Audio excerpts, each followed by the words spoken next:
Good evening, good people. Good evening, and welcome to another dope and amazing episode of the Fat Girl Chronicles, where we get all up in your business and discuss the topics that matter to us most each and every Tuesday, which we lovingly call Fat Tuesday, from 8 to 10 p.m. right here on Facebook, YouTube, and now on Instagram. Yes, we on the gram, y'all.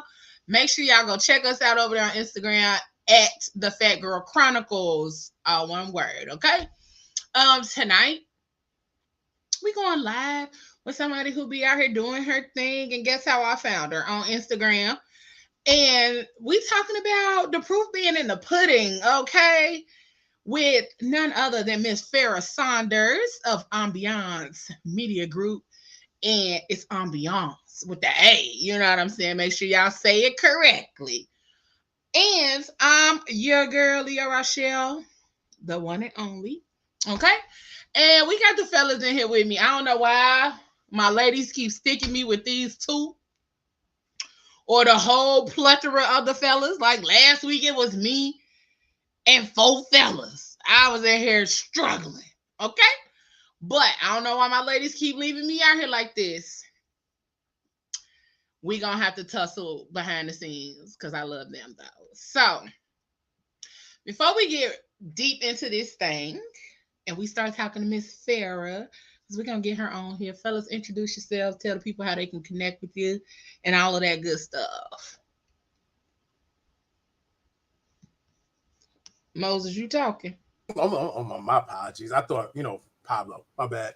What's going on? There's your Philadelphia cameraman, Moses, Haitian Boy Images. Hit me up, Haitian Boy Images. Or you can go on my website, HaitianBoyImages.com. Definitely. I'm your cameraman. Well, anything you want to do, we can do it. Let's get it. Hey everybody, what's going on? This is your boy Pablo, aka Grandma's grandson, aka the Bearded Wonder, aka the Pod Boss, aka Pod's Gift, aka the Bearded Poseidon, aka I'm not on Epstein's list, and aka this is a skimpy ass Gary, Indiana celebrity list. But if you want to catch me on any of my podcasts or any of my shows, you can go to sarcarrogans.com. That's where all my stuff is at. We're located in Baltimore. We've been doing this for 3 years. We keep doing it for 4. How y'all doing? I'm gonna get cussed out in this show. That intro is longer than the intro to Family Matters. Like, what are we even doing? It's a rare condition this day and age. No, we don't need that. Next time you come in here with this long ass intro, this is exactly as soon as I see you, okay? When I see you. Everybody. My name is Pablo. Anywho, CEO tonight of we finna Media talk to Group. none other than Miss Farah. And on here she has Farah Moniece, which is a beautiful middle name. I'm gonna let her come on here, introduce herself, and then we're gonna hop right into this thing, learning about branding, marketing, PR, all that kind of stuff. So if you're a business owner or any of that, I'm gonna need you to go on and get your paper, your pen, all of that, so you can be prepared for what she's talking about tonight. Okay? Don't say the Fat Girl Chronicles don't never try to help y'all out, because we do. We try to help y'all out in every way, bringing all of these dope people on here. So come with your pen and paper and get ready. Here we are, Miss Farah Moniece. Hi. Hey, girl. How you doing, honey? Hey, girl. Hey. Hey. Thank you for having me. I'm so excited to be here. Moses, Pablo, thank y'all for having me. Absolutely. Crying backstage. I was laughing. Hey, Farah. Crazy. Yes. Did you know that Raj from What's Happening from Gary, Indiana? That is not what we're on right now. Relax, okay? All right, keep playing with me, Pablo, and you're going to be missing from the screen. That's all I'm saying. Keep playing. That was a good one. I didn't know. I didn't know. Anywho, like I said, we are here to discuss Farah and her brand, okay? You're right. I'm sorry. Thank you. Reel it in. All right?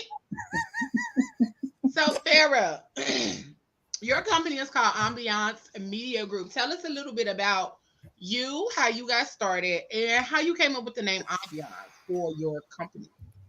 Yeah, so I got started back in, it's been over a decade now. I started in the media industry at the age of 17. My very first role was Fox Station sales, working in the sales department in New York City for Fox 5 Network. And then I was able to every summer I would go and work in different departments at the network to see what aspect of the media industry I loved. Um, I I was fortunate to love two things, which is sales and the content side of things. Fast forward throughout college, I studied journalism. And then after graduating from college, I moved out to Seattle, Washington. And I was a digital producer for Cairo 7 News for the consumer department, where I was able to triple their viewership in terms of content and work with the sales team to help us, of course, increase sales for the network. So it was a really great way for me to see and understand how, people like myself, like you guys, and different networks are able to develop content and monetize it, right? I love being a creative, but at the end of the day, I need the bag. I need money. So, Yeah, you okay. know, so it was, yeah, definitely an eye opener in terms of my entire experience, just that sales cycle and understanding the sales ecosystem of the media industry. And from there, I ended up pivoting into more so digital marketing. So I got tired of working in the newsroom. I'm not gonna lie. It gets old real quick, real fast. And so I ended up pivoting into digital marketing and started working at different agencies and working with brands and other business owners to help them get and secure media coverage to push their brands forward. And when I got laid off by, honestly, this was like my dream job. I worked with a lot of brands, a lot of e-commerce brands. And so they were doing layoffs back in February of 2023. I was one of the people who got let go. And I said, you know what? I'm going to just start my own media company and take a stab at it myself. And surprisingly enough, when I called every client that I had on my roster, I said, hey, I don't know if they told you yet, but I will no longer be your PR rep. I don't know who is going to be your PR rep because everybody different. The way that I go to bat for, my clients and the way that I represent them, everyone is different. So again, I don't know who will be representing you, but I this was my last day, and I'm moving forward. And so they would ask me, well, what are you doing next? Like, what's going to be your next thing? I said, you know what? I'm just going to start my own firm, my own PR firm. And they said, okay, well, we coming with you. And then from there, that's when, we're here today, a whole year later. And it's amazing. Yes. Listen, people love a good bounce back story, okay? Yeah, I know I do. I love to see people come back from the trenches and then come back and be like, "Hey, what up? What we doing? How we right. moving?" And um and it also goes to show you how much you can lean onto your own like willpower and your own knowledge base and things like that, cuz Yeah. that's scary. Yeah, it is. It is. Um, What? it was it was definitely scary. I was also going through a divorce during that time too. So everything was Mm, hitting me at once. Like I felt like I was being man, I felt like I was being punched around. Imagine going through a divorce, getting laid off, dropping out of grad school, having to move back home, rebuilding your life, and instead of giving up, you're like, okay, I'm gonna build my company. And that's what I did. listen. What so outside of being laid off and all of the other stuff that you were dealing with, like what was your driving force? Like, of course, this was your dream job and you love what you were doing and everything that they were offering you and everything you were able to do. And prior to that, it seems like you had plenty of experience Yeah. doing other things. So what was your driving force to say, okay, this is what I'm gonna do, this is how I'm gonna move into my own media group? Um, if I could be honest with you, I had no choice. I had no choice. You know what I mean? Like it was one of those things where I couldn't wait for somebody to give me an opportunity. I didn't know when the next opportunity was going to come. I literally was like, I gotta go get it. I have to figure Yes, come on. this out. And I remember talking to one of my mentors, and honestly, for years, people have been telling me, Farah, start your own, PR marketing firm. And I would, just ignore. And I always say, like, God speaks, how people say God speaks in twos, threes, or whatever. I always say God Mm-hmm. spoke in dozens, because over the past years, people have been telling me to do it and I've never done it. So it's kind of one of those things where I feel like I was forced into it. Like, I was like, nope, move this, move that. I need you to do this. And as soon as, like, I locked in on this one thing, which is growing my firm, that's when everything just started taking off. So honestly and truthfully, like, I had to create my own opportunity. I had to create my own seat at the table, because I've been in these spaces where, being the only Black woman in the room, and PR marketing is very white, okay? And I worked at an all Caucasian, blonde hair, white firm, and they would give me majority Black clients, right? The Black owned brands, which, again, I love my people, but they box me in. And so when they box me in, I use that to my own advantage. You lay me off, my Black brands are coming with me, right? Because I'm the only rep that knows their culture, knows how to talk to them, knows what they need. Um, and it was just one of those things where I've been on job interviews. I've applied to over 100 different jobs. I've gotten to the third round of interviews for them to say no, right? So I don't know when the next person is going to give me the opportunity. So I had to create my own. And that's what I did. And within 10 months, I hit 6 figures. So, Come on, Black woman. Oh, yeah, how did that feel? it felt good, but I was still like, dang, I'm broke. I got to work harder. And that's just real. Like, that's just real. Like, people think, okay, yeah, you hit your first, like, 6 figures in your business, and when you do, it's rewarding, it's liberating. It's like, oh my gosh, like, I did something, I had a concept, and I was able to bring it to life. But then when you sit and you look at the numbers, you be like, okay, almost half of it went into investing in people, resources, and scaling the company. So I'm just getting started. But it shows that you have a proven company, right? Mhm. So now that I know that it's proven, the sky's the limit. Like, we just gonna keep going. Well, listen, I'm gonna be honest. I came across you scrolling Instagram. One Right. of my one of my boring days. I just was, and I saw your ad, and I scrolled past it, Hmm. and kept going, and then I was like, wait, and I scrolled back down, and someone just told me click on your thing. I clicked on it. I was all through your Instagram. I done went on your other page, like all of the links that was on your page and everything. No, I wasn't stalking. I was actually looking at her brand, looking at what was there, because a lot of times you don't Stalking. see a whole bunch of anywho, you don't see a whole bunch of Black women in PR who are actually on the front end of it. Like you said, it's a usually it's a white face, Yeah. blonde hair, blue eye, you know what I'm saying, type of person in the front. And so to see a Black woman, and then girl, not only were you on your page, you was all cheesing and everything. Like, you wasn't on there look like you was trying to get me to let you do my taxes. You went on there with Hmm. your arms folded, because they Yeah. be folding them arms hard when they trying to get their taxes, when they want you to do their She looked taxes. a Okay, professional. She looked a professional. She looked a so Wow. professional. you look like absolutely professional and everything. And so I was like, oh, let me look on her page. And so I even saw your athletic wear. Hmm. I saw that too, and I was like, okay, you better. So tell me the full gambit of what Ambiance Media Group does.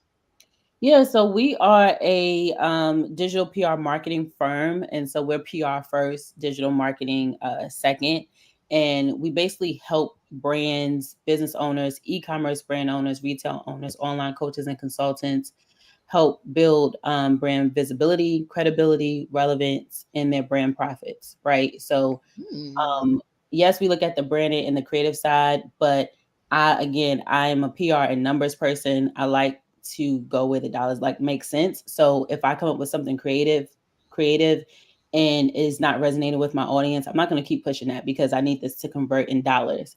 Whereas, the other women on my team, we also have a brand design and marketing strategist in department. So that department does all things creative, and then I make it make sense to the dollar amount, right? So a lot of my clients would basically say, like, Farah doesn't just help you with the brand awareness. Anybody can get brand awareness. You can boost an ad and get brand awareness. But it's more so like, does it make sense? Are we hitting your target audience? Are we talking to the right people? Do we have the right messaging? Are we connecting to the right platforms and media outlets to get your features secured?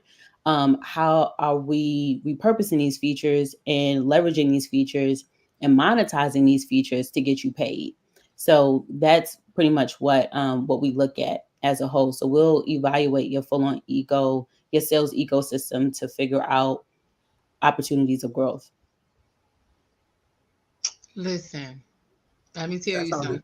That sounded so well put together. Like, I'm about to sign up now. Like, so. Listen, I'm like, I signed up last week. I'm trying to tell you. Like, yeah, I'm about to sign up now. Like, so, I'm looking at I'm looking for my checkers and my savings right now.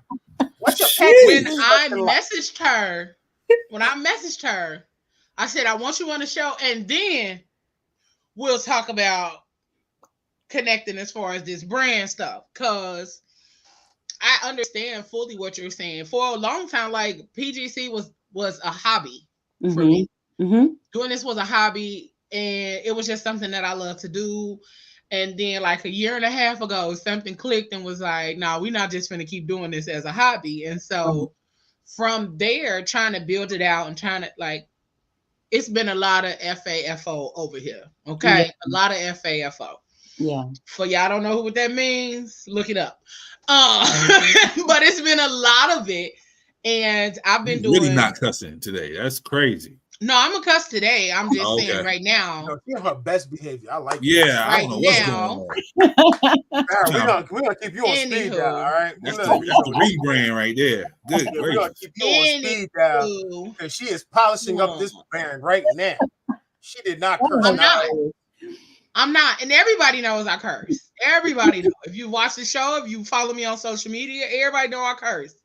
Like, I'm not gonna change that ever. That's part of my brand. If I don't curse, then everybody act like y'all. Like, what's wrong? What you doing?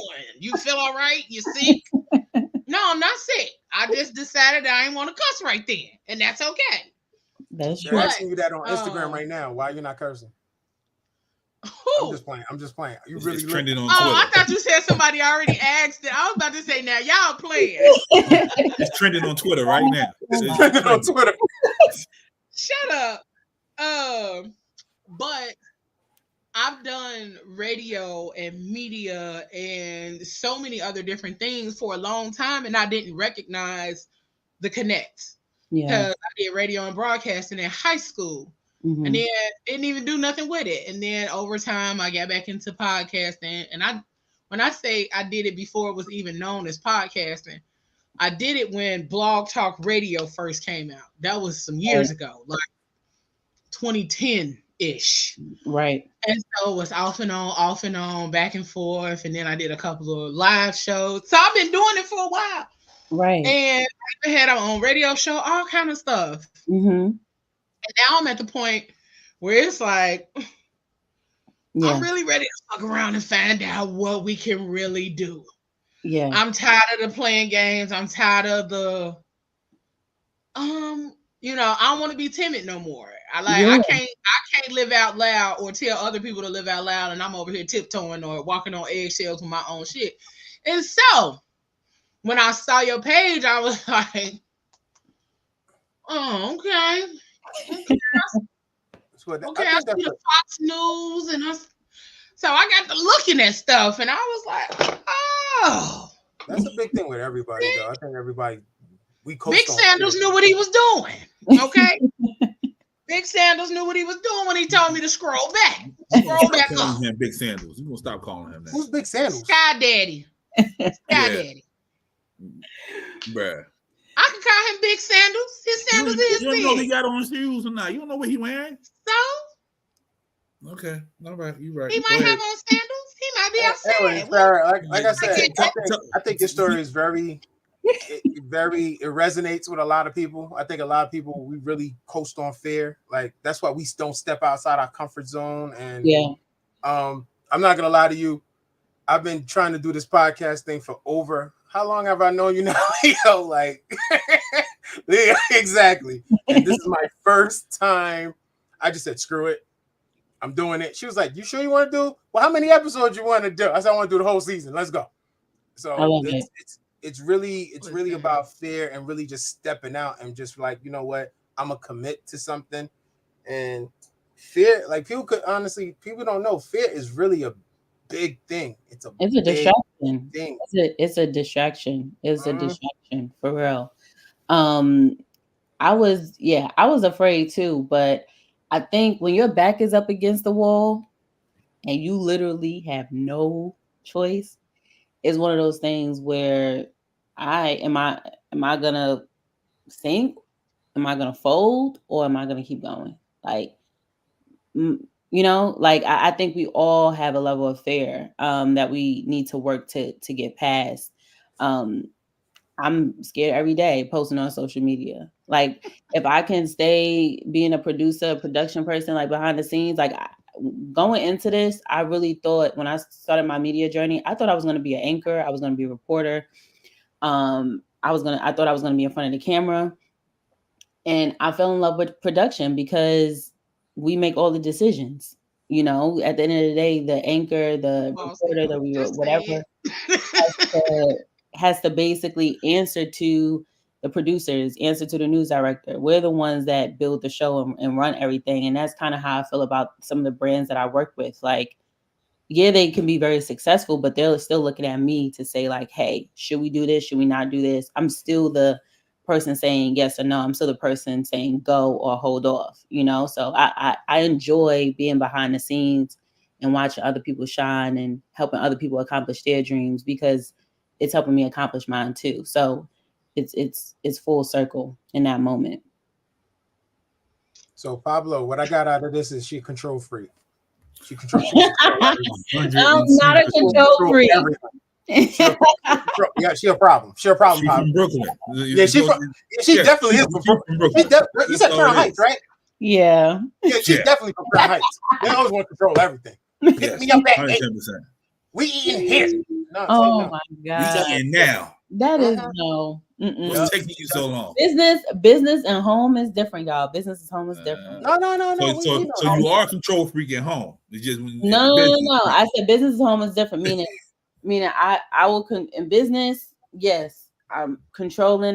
We need to move this way. Need to move that way. What makes sense? At home, no. I don't want to take the lead. Go ahead. What we doing? Come on, Farah. Tell the people the truth. What we doing? Okay? Wait. Pablo. She's in her soft era. Right. No, that's really what it is for people who are constantly. Do not do that. People who are constantly in boss mode or have to make decisions. We want to turn our brain off at the end of the day.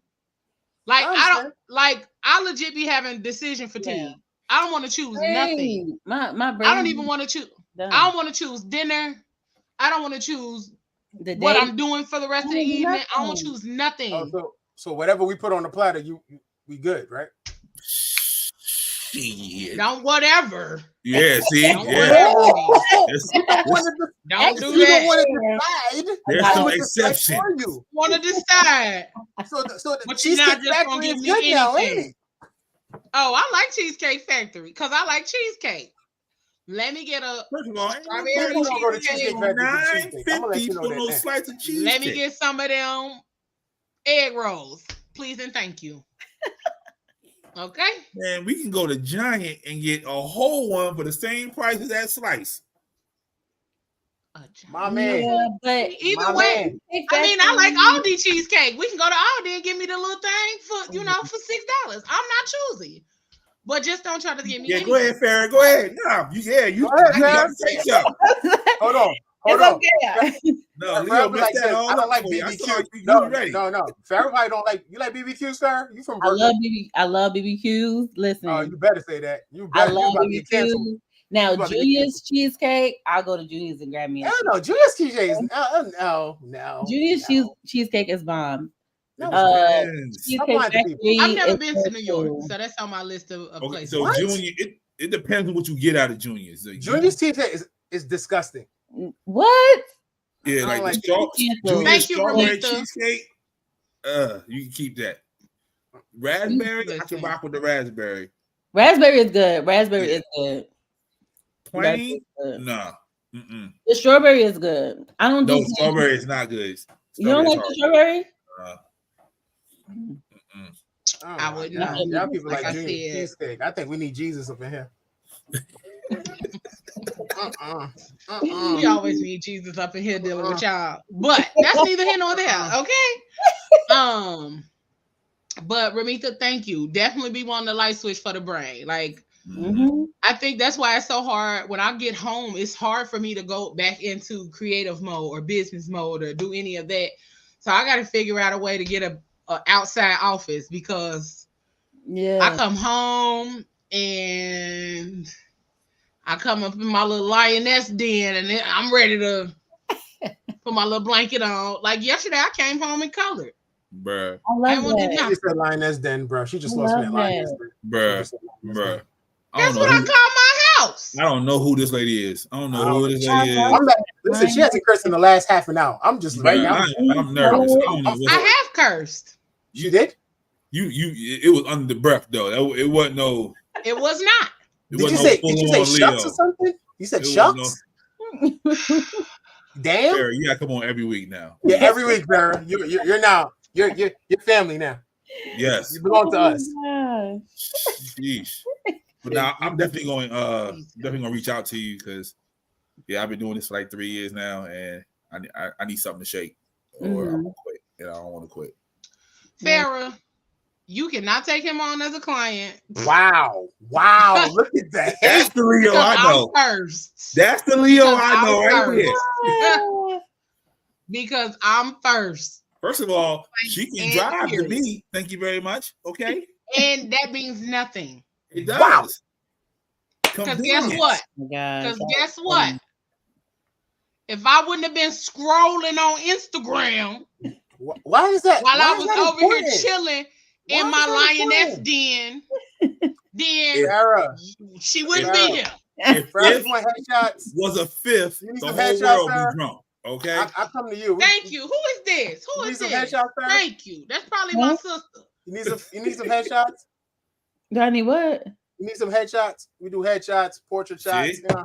Yeah, what's going on? I always pause. Ain't that what y'all always pause?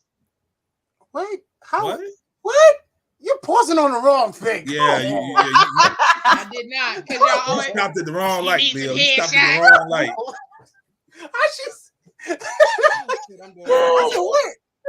What? You pause like somebody old auntie. What you pause it for? Yeah, I said headshot. What? Oh my gosh, but yeah, I'm always looking for photographers, videographers to work with. Hey, I got video cameras and everything. You got what? You got video cameras and everything. I got a whole studio. Leo, don't do that. You've been to the studio. Live in your dungeon. Yeah, I'm not in my lioness den. Okay, Yeah, I got your a lion studio. den. Okay, I gotta get out my house. I hope you wouldn't have a lioness den, sir. I'm not in my lion den. I got an OnlyFans. That's crazy. Who got an OnlyFans? Ugh. It ain't paying. If I do got one, I tell you that. Whoa. I mean, if you have an OnlyFans account, you don't gotta. You know, you can. She about to monetize your. I'm about to make money. I'm like, it don't gotta be all bad now. You can just show your fee and you probably get paid. Just over. Farrah about to have me quit Well, this show. Y'all ain't gonna see me next week. That's it.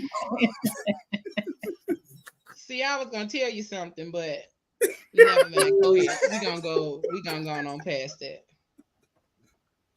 Yo, We gonna go on past that. what happened? What happened?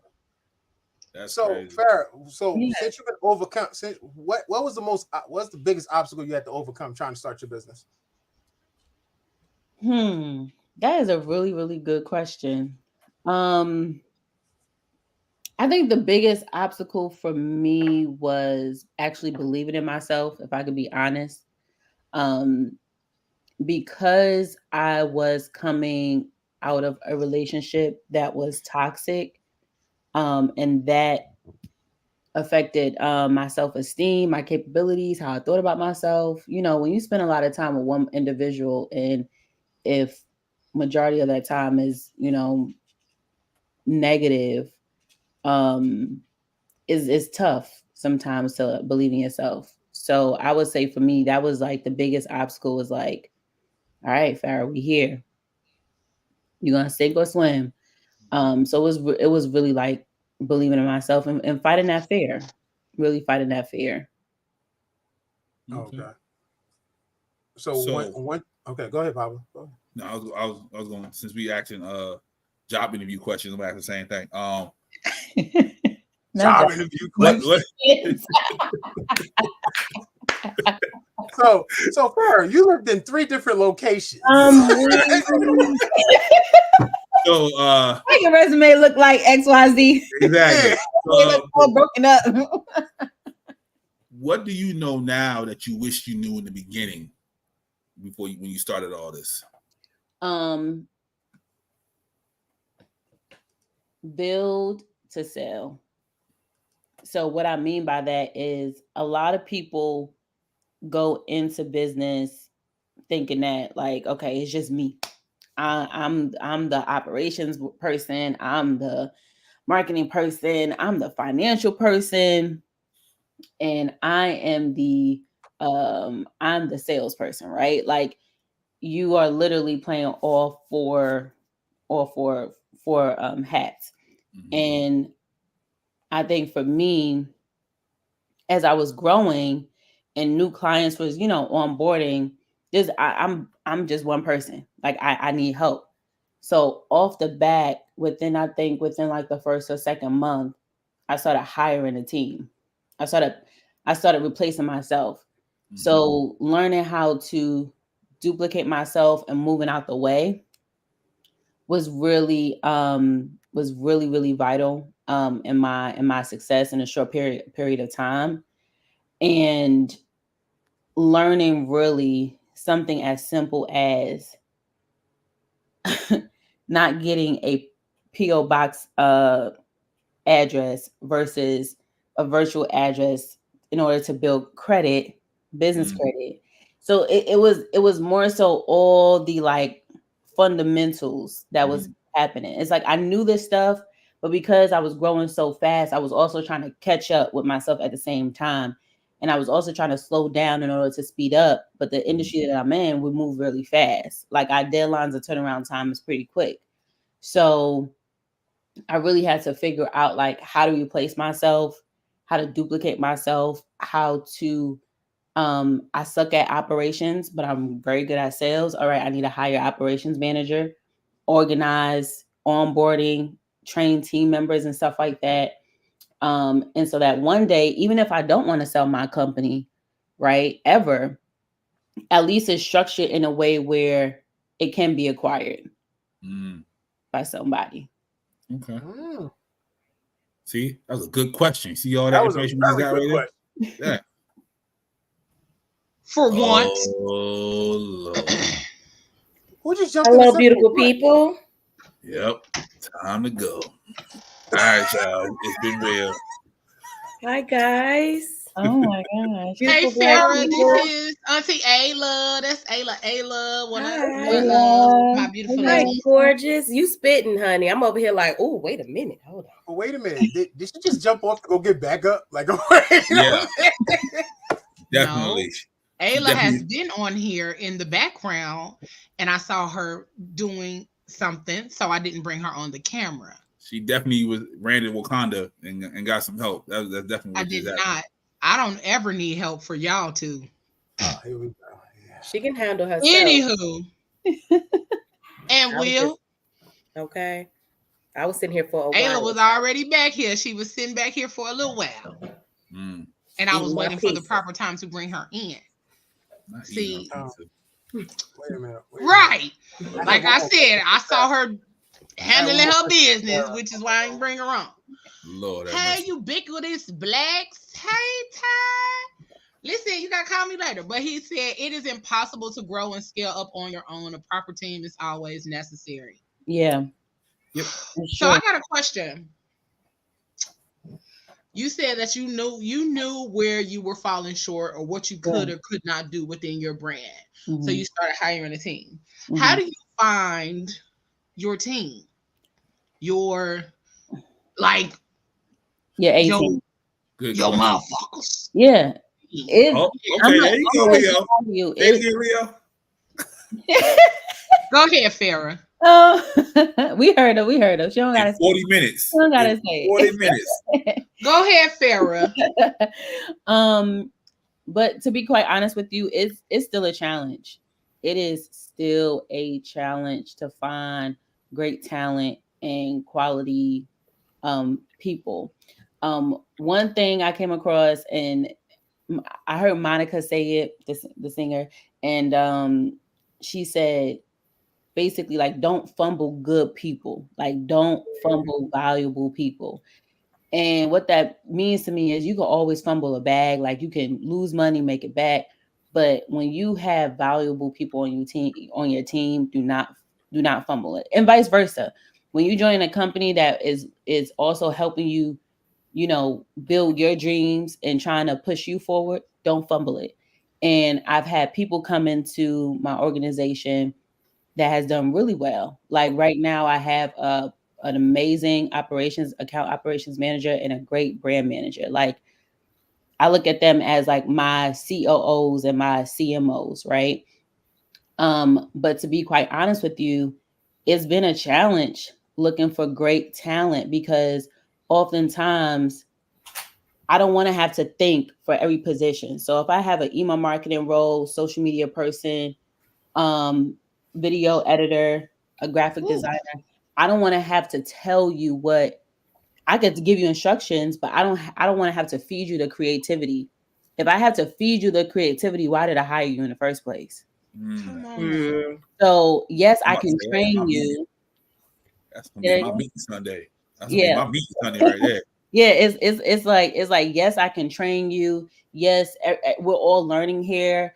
There's going to be some learning curves. There's going to be ebbs and flows of this PR industry. Period. Like that's just the industry that we're in. But if I have to tell you exactly what creative things that I need you to put out there, then at that point I could just do it myself. So I wish I could say, girl, just go to this site. You're gonna find somebody excellent. It's like no. Like it's just like dating. You gotta go through, I want it. Yep, you know, turned it off now. That's it. Later on. To find like to find your one, right? But yeah, it's one of those things where you really have to look and find people that are solid. And at any point on the team, like your team members, expect for them to drop the ball. Like they are going to drop the ball because they're human. They're not perfect. Yeah. Right. But how do we just, come back from that? And I also listen to my team instead of me pointing the finger. I'm also like, what can I do better too as a leader to help serve you and help develop your skill set? Now, if it comes to a point where it's like 3-4 months and you just not improving, then we got to have a conversation. And unfortunately, I've had to let people go. I've let somebody go this week. And that was tough because I love this person on my team. I wanted to mentor her, but at the end of the day, it's kind of one of those things where I can't. You stopping me. And so when you stop me, you're stopping 20 plus clients that we manage. So and we can't have that. Thank you. I feel seen. I feel heard. I feel understood. Okay. You Because answered my next question. I was going to say, how do you let people go? Because that's probably like one of the biggest problems I have. Like, yeah. Just pulling the trigger. So I give a lot of grace. So here's my thing. First of all, I'm a Cancer. I'm sensitive and I cry about everything. I knew it. I knew it. I care so much about people, and I care so much about people's dreams and their vision. And like I would say I'm that CEO that's like, hey, how can I invest in your dream today? How can I, push you further to what you want to accomplish, right?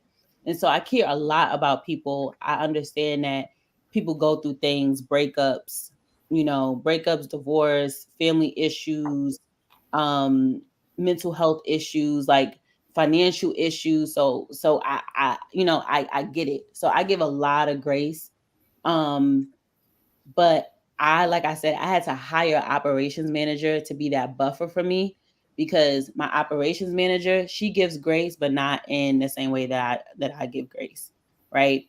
She's like, okay, we gave grace. All right, they got 30 days. All right, it's time for you to go, right? So, but I need that type of person, because if not, I'm just gonna again be that person that gives and gives and gives and be like, all right, we can work it out, we can work it out, we can work it out, and then nothing changes, and then I'm getting client complaints. The less client complaints I have, the better we'll all be. We'll be happy, right? So I had to hire like have that buffer, and she lets them go, and I'm CC'd.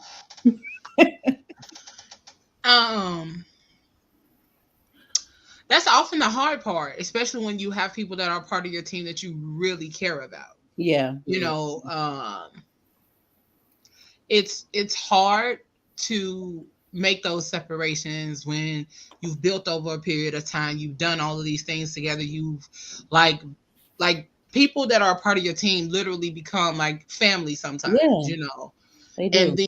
And when you have to do that separation, like I've actually talked about some of this in therapy with my therapist, because I feel like but why? Because it is a grieving, like you are living in a relationship that you're leaving. It's like a breakup. Yeah. And people don't realize that, like, and so a lot of times people say business, you don't get in your feelings in business. That's a lie. Why do you think so many people be fighting or tussling when it comes to business? You get in your feelings.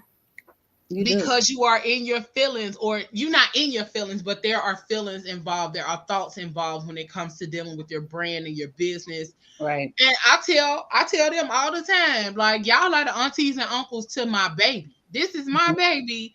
Y'all are the aunties and uncles to this baby, and if y'all not gonna babysit her right,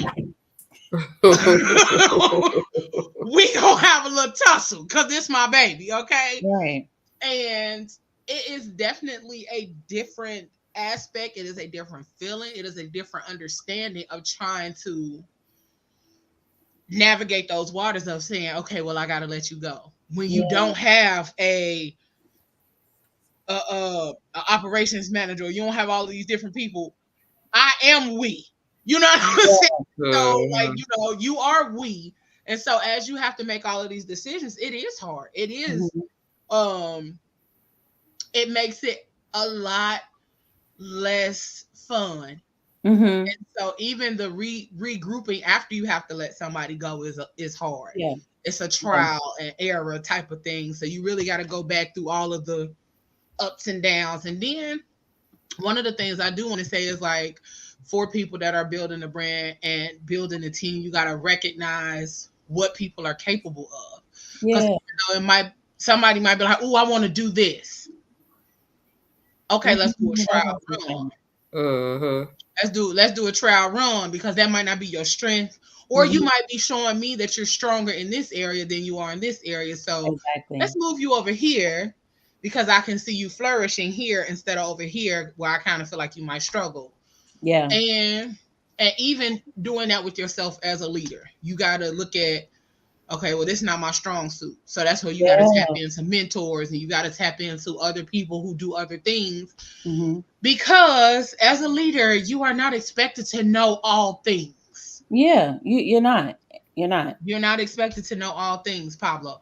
And in those spaces and in those times, you have to be okay with saying, okay, I don't know how to do this, so let me let you, or let me I'm give you trying, this Leo. to I'm outsource trying. this. Not hard enough. Anywho, But I'm not gonna say, as a business owner, it's like when you know it's your baby, because that's what it is. It's your baby. Like, and then to the let go, I have to say, the let go and let somebody else formulate and take some type of control. Maybe that's what Pablo's going through. I don't know, but it's very difficult. It's very difficult. But I'm not gonna lie, Pablo. Like, I have really had these conversations with Leo, and there's a lot of things that Leo really. I'm gonna give her flowers. She has really opened my eyes to a whole lot of, like, listen, you need to let somebody else do this. I'm not good with marketing at all. I hate marketing, but that's a part of your business. Marketing. You need somebody who's gonna be able to, like, listen, you're not really marketing to the right type of people that you need. So I'm like, oh, and I didn't know nothing about that. So even though you may have a knowledge of what you need, like, it's very hard to actually tell yourself the truth of what you really need and what you should be doing. Yeah. That's another thing too. If you can't be truthful with yourself, you're really not going to go far. Everything's going to remain to be a hobby. Yeah. Exactly. You're not going to have the intervention on Pablo today. I tell you that right now. Okay. It's not an intervention, but I mean, me and Farah gonna talk when it's over with. All right. No. I was just about to say if the shoe fit, but I just decided to mind my business. This goes on. Me and Farah gonna have a conversation. You gonna get me right, okay? Pablo, I'm not gonna hold you. Like Farah said, like, last year was a crazy year for me. Crazy year. I was ready to give up everything. Like, I started selling equipment. Yeah. I was going through a divorce. It really do get like that. Yeah, I was going through a divorce. I sold, like, basically. You was going through a divorce too? Oh, me too. Hey. I was going through a divorce. Okay, we stop. People are watching. They're gonna think we happy. You can't let the spouses know you're happy. I was going through a divorce. And you have to be mentally strong, and then still trying to maintain your business, still trying to work your 9 to 5, and just everyday life. I'm not gonna hold you. I almost broke. I broke. I'm not gonna. Yeah, it's you do. Like, I would be a fool to sit here and tell y'all, like, I cried. Like I said in my post like a few weeks ago, I was like, a lot of my wins last year came with a whole lot of tears. A whole lot. Of tears. Like, come on. There'll be times where I was just like, I don't know if I could do this. I don't know if I'm gonna make it. And the song, Yet by Maverick City, I would have that song playing over and over and over and over again. Like, if it honestly wasn't for, my family being supportive, of course, but building a better relationship with Christ, God, leaning in my devotional, going to the gym every morning, like, I just needed an outlet. Like, regardless of what the circumstance was, I just needed an outlet. And me being a creative, it was my outlet, but it was also challenging. So I say, have your moments, break down, cry, go, punch. I went to a rage room, beat up some stuff, like anything that I could. Did that work? Huh? I heard those are really good stress relievers. Yeah, like anything that I could. Anything. I was just being toxic. I was being toxic. Yeah, but anything. And that's the thing too. Even in my toxicity of grieving, going through that emotion. She said it. She said toxic. Oh shit, make that. Even going through the toxicity of during grieving, I was like, God covered me. He covered me. He covered me because I was just. Yeah, I was a mess, and I was doing more harm to myself than good. So, but you just gotta keep going. Those small wins, they pile up. And that's the time when you need to push the most. Yep. I'm not gonna hold you. I ain't think I even wanted to push no more. I was like, listen, I was going like. And the funny thing about it, one thing I can't understand is, like, when you're really at that point where you're breaking, and that's when you get hit with the most opportunities. Yeah. I was getting hit with Fashion Week. Like, They was like, yo, you want to shoot Fashion Week? I was like, huh? I'm barely able to get out the bed this morning. Yeah. Like I was getting hit like, oh, you want to do this wedding? What? Wait. What? Yeah, they're about to pay you this. And the funny thing about it is the bag was uncontrollable. Like the money, like I wasn't even giving people prices. It was like, oh yeah, we're about to charge you like $3,500. For what? But that's not, I didn't even give you, but, and then you just lost and you such in a daze. It's like, I was so irritated. Everything. Yeah. People was coming to me like, oh, you want to do this job? I'm going to pay you $1,200. For what? Wait. I didn't. Okay. But that's what like sometimes you just gotta let God work. You just gotta let God work. Like I'm busy crying. Oh, Farah, you want to shoot this Target commercial in New York City for this brand? Oh, let me pack my bags. But I went. You my said what? Drive it. You like this. Like you said, is it discounts with this Target shoe? Right. You can't even come out of be ugly crying and packing. Every moment, and then you get hit with a phone call like, yo, bro, my man got like $1,500 for you to do it like a 3-hour shoot. What? 3 hours. And then you get there and you do it in an hour and you're like, so, and they pay in full. Yep. No deposit. No deposit. Pay in full. Payment. I was looking at my Chase account like, okay, I'm gonna go pack my bag. I'll be right there. Yeah. I ain't feel good this morning, but I'm on my way. Sometimes that's the challenge though. That's the challenge in the shit. You know what I'm saying? Like, okay, you don't feel good, you don't feel right, you tired, you irritated.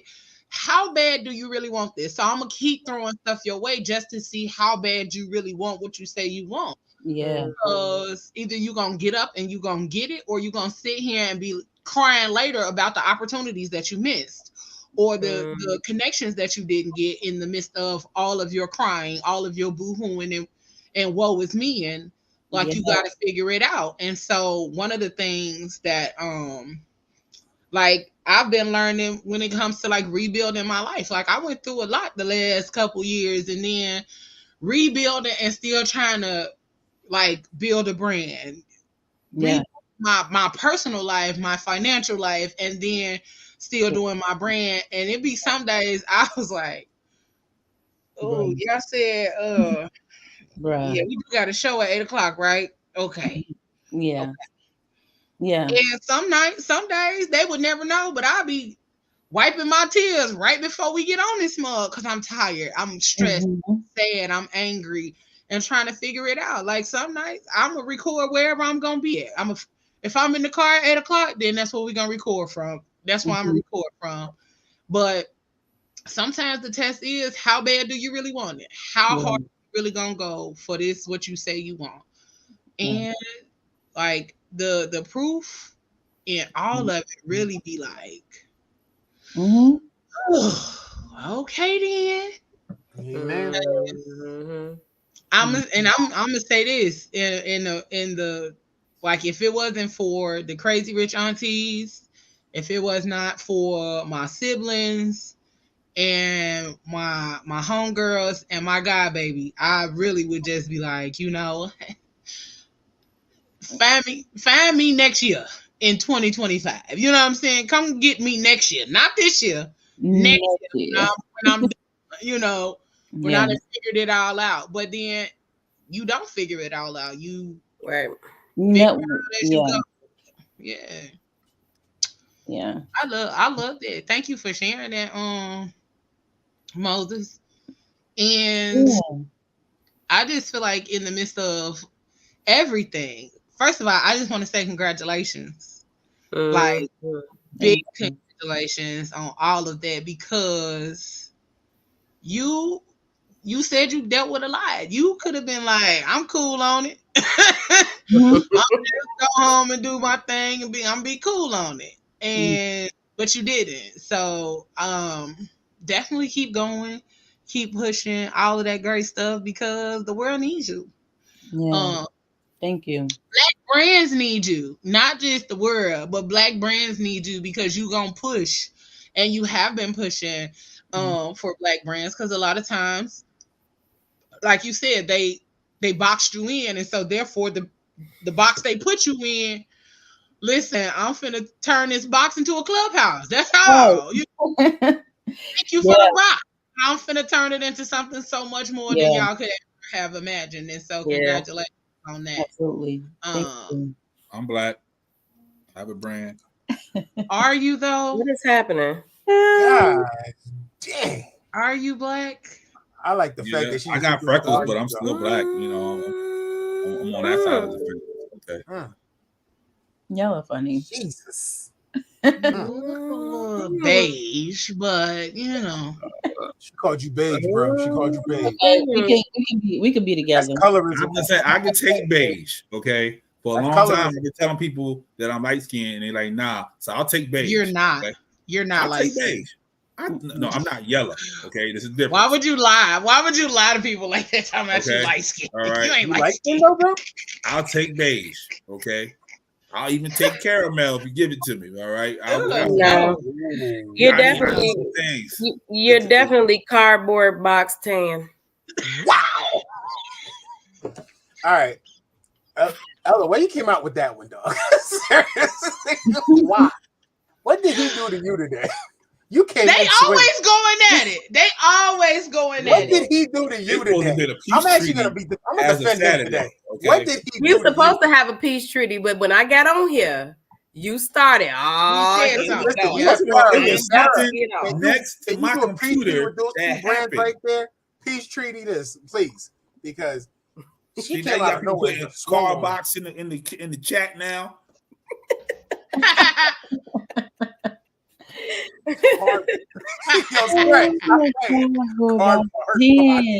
I can't.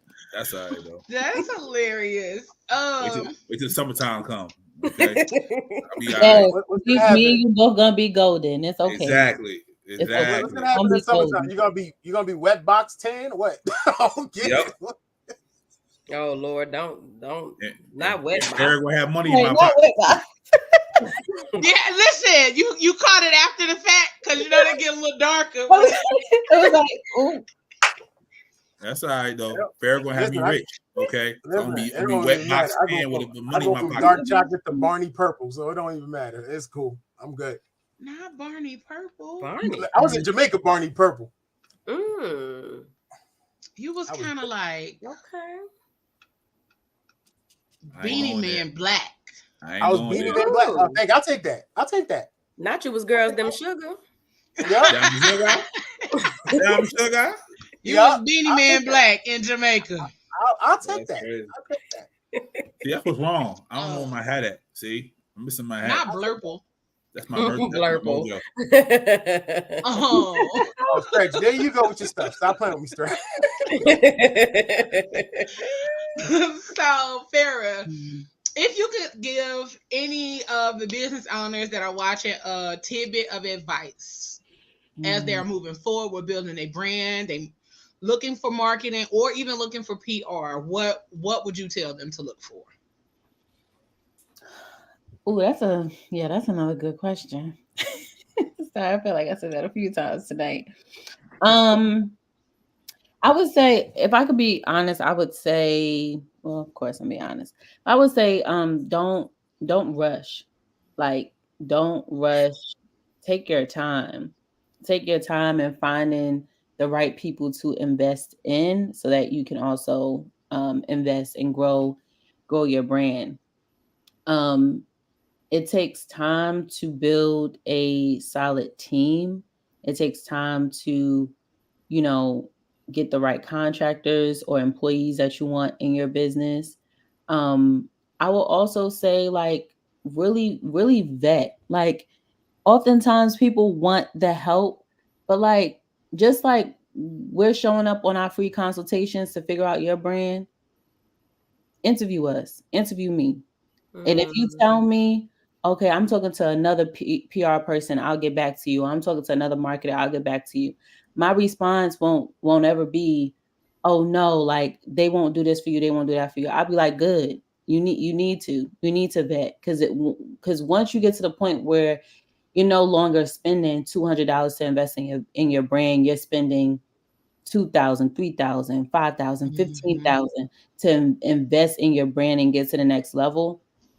Vet every person, every consultant, every coach, every course, any and everything. Take your time to make decisions. Do not rush, because they can be expensive decisions and poor decisions. So I think that would be like the best piece of advice. And there's nothing wrong in investing in mentors. There's nothing wrong in investing in yourself, but just take your time. Take your time, but don't wait too long, but take your time, if that makes sense. Absolutely.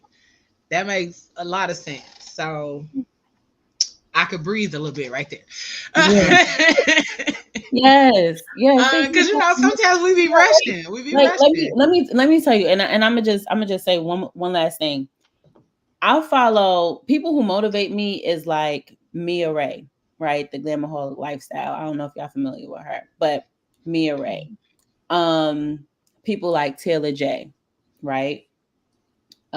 People like brands like Lyrically Correct. Those brands inspire me because Mia Ray didn't pop off until 10 years later. Lyrically Correct popped off in like 3 years, but the other person, one of the owners was working in retail, like understanding the retail strategy, was a lawyer. Like they all came from different backgrounds to build something. Taylor J, teen mom, right? She was a teen mom, had her daughter at 14, 15 years old. Come on, then got to a point to owning, 2 brick and mortars out in the Bay Area, and now has an online store boutique, right? So, but she didn't pop off, and she didn't get into Stitch Fix until year 10, year 11. So when you say, okay, I'm just 3 years in, 2 years in of doing this thing, and I'm about to quit, why? My TBH Athleisure brand been around since 2018 and pop off yet. My PR firm popped off before that brand, and I'm cool with that. But I'm circling back around to it. I'm not gonna give up on it, right? Like, so it's gonna take time. My grandfather was a printer, like owned a print shop in Brooklyn. He only made $50,000 in his business in 1 year. Like that's the most he's ever made in his business in 1 year. But the man is 80 and he continues to talk about business and watch his YouTube videos all day and night about business. Right? Come on, YouTube. So University. He's even not giving up. At 80, he's still talking about how to open up a business and when his next business he wants to open up in Jamaica, right? So that's what I'm saying. Like year 2, year 3, that's nothing. That's nothing. Keep going. Keep going. And we will. And guess what, y'all? PGC celebrating 5 in March. Okay. We celebrating 5 in March. I didn't drop the dang on thing.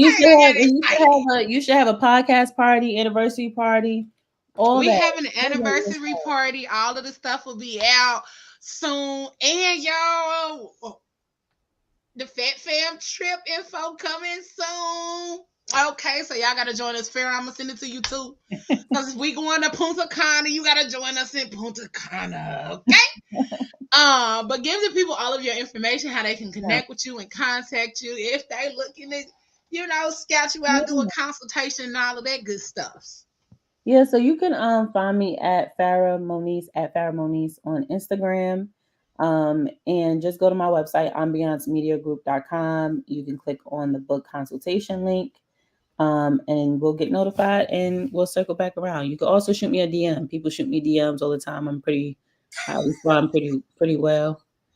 Pretty quickly. And chat with them there too to figure out if we're, a good fit or not. And then we'll, schedule a call. So I'm always open, always down to chat, always down to help. Don't be shy.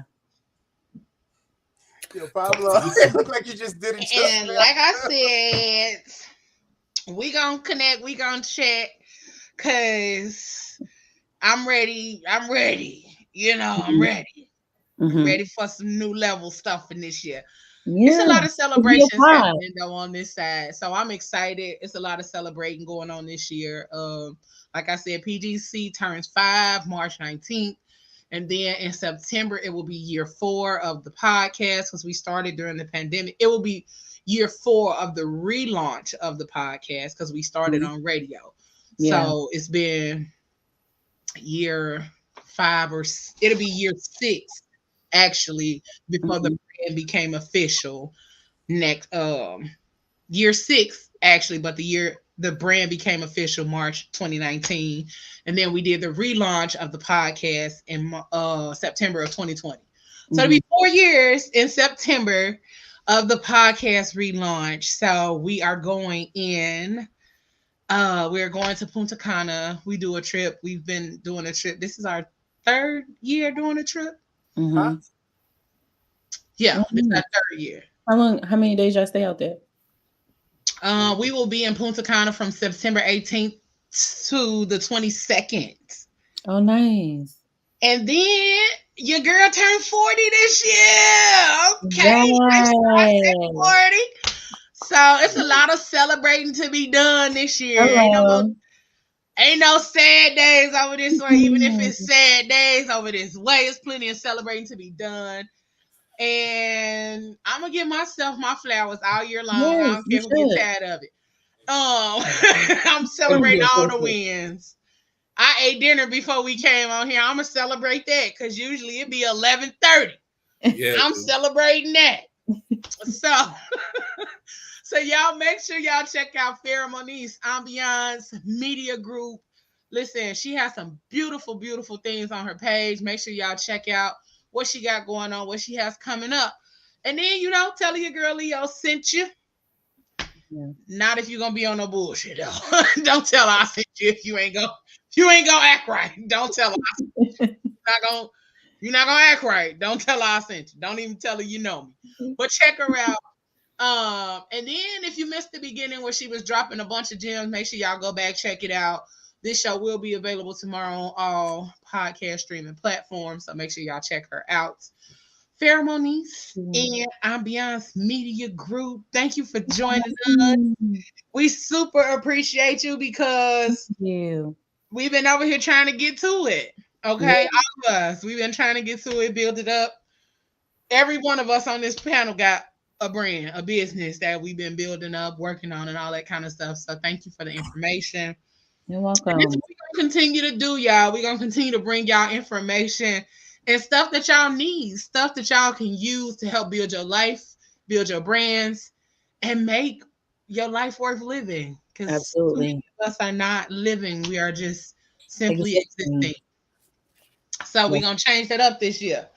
All right. Thank you, Miss Farah. Thank y'all for having me. It was nice. Have a good night, beautiful. Have a good night, Bye, gorgeous. Bye. I'm about to follow you, girl. Y'all come back next week. I'll follow y'all back.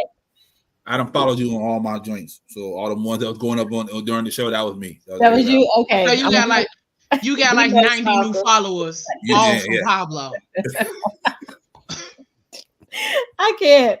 I'll see y'all later. Have a good night. See you, gorgeous. Bye. All right. Shit, I almost dropped my phone. All right, guys. So listen.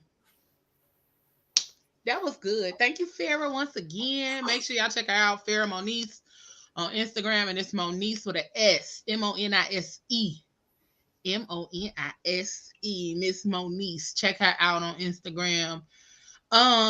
We gonna I got a little advertisement, and then we're gonna come back and we're gonna talk about some of these little trending things that I've seen about the entrance of nets, and because I got some questions. I got plenty of questions. We'll be right back.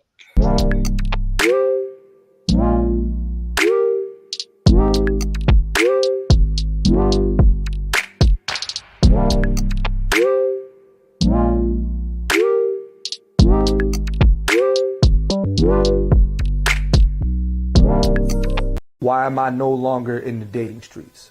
Because I'm going to keep it 100. I had a woman tell me I'm gay because I like being the little spoon. Never forget, after sex, we cuddling, And I turn over to the other side.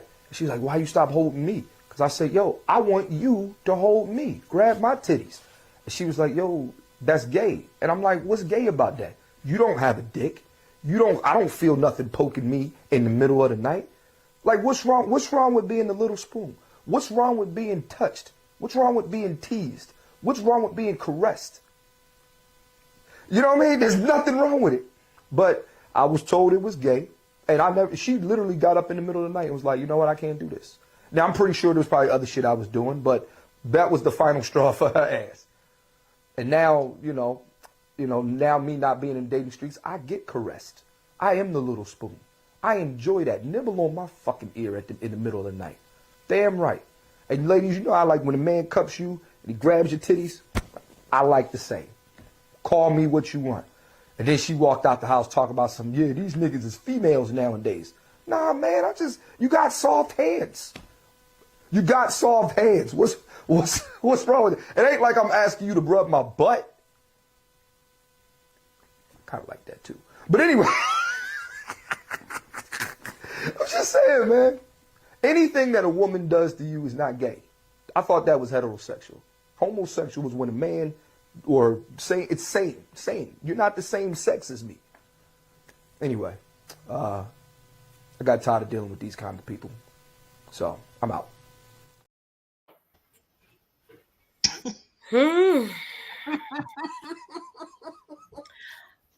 Well, I feel like he has a point.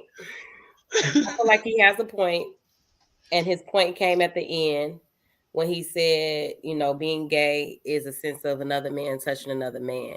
I think it's really weird that we equate certain mannerisms or certain things to people being gay, because that's not necessarily the truth.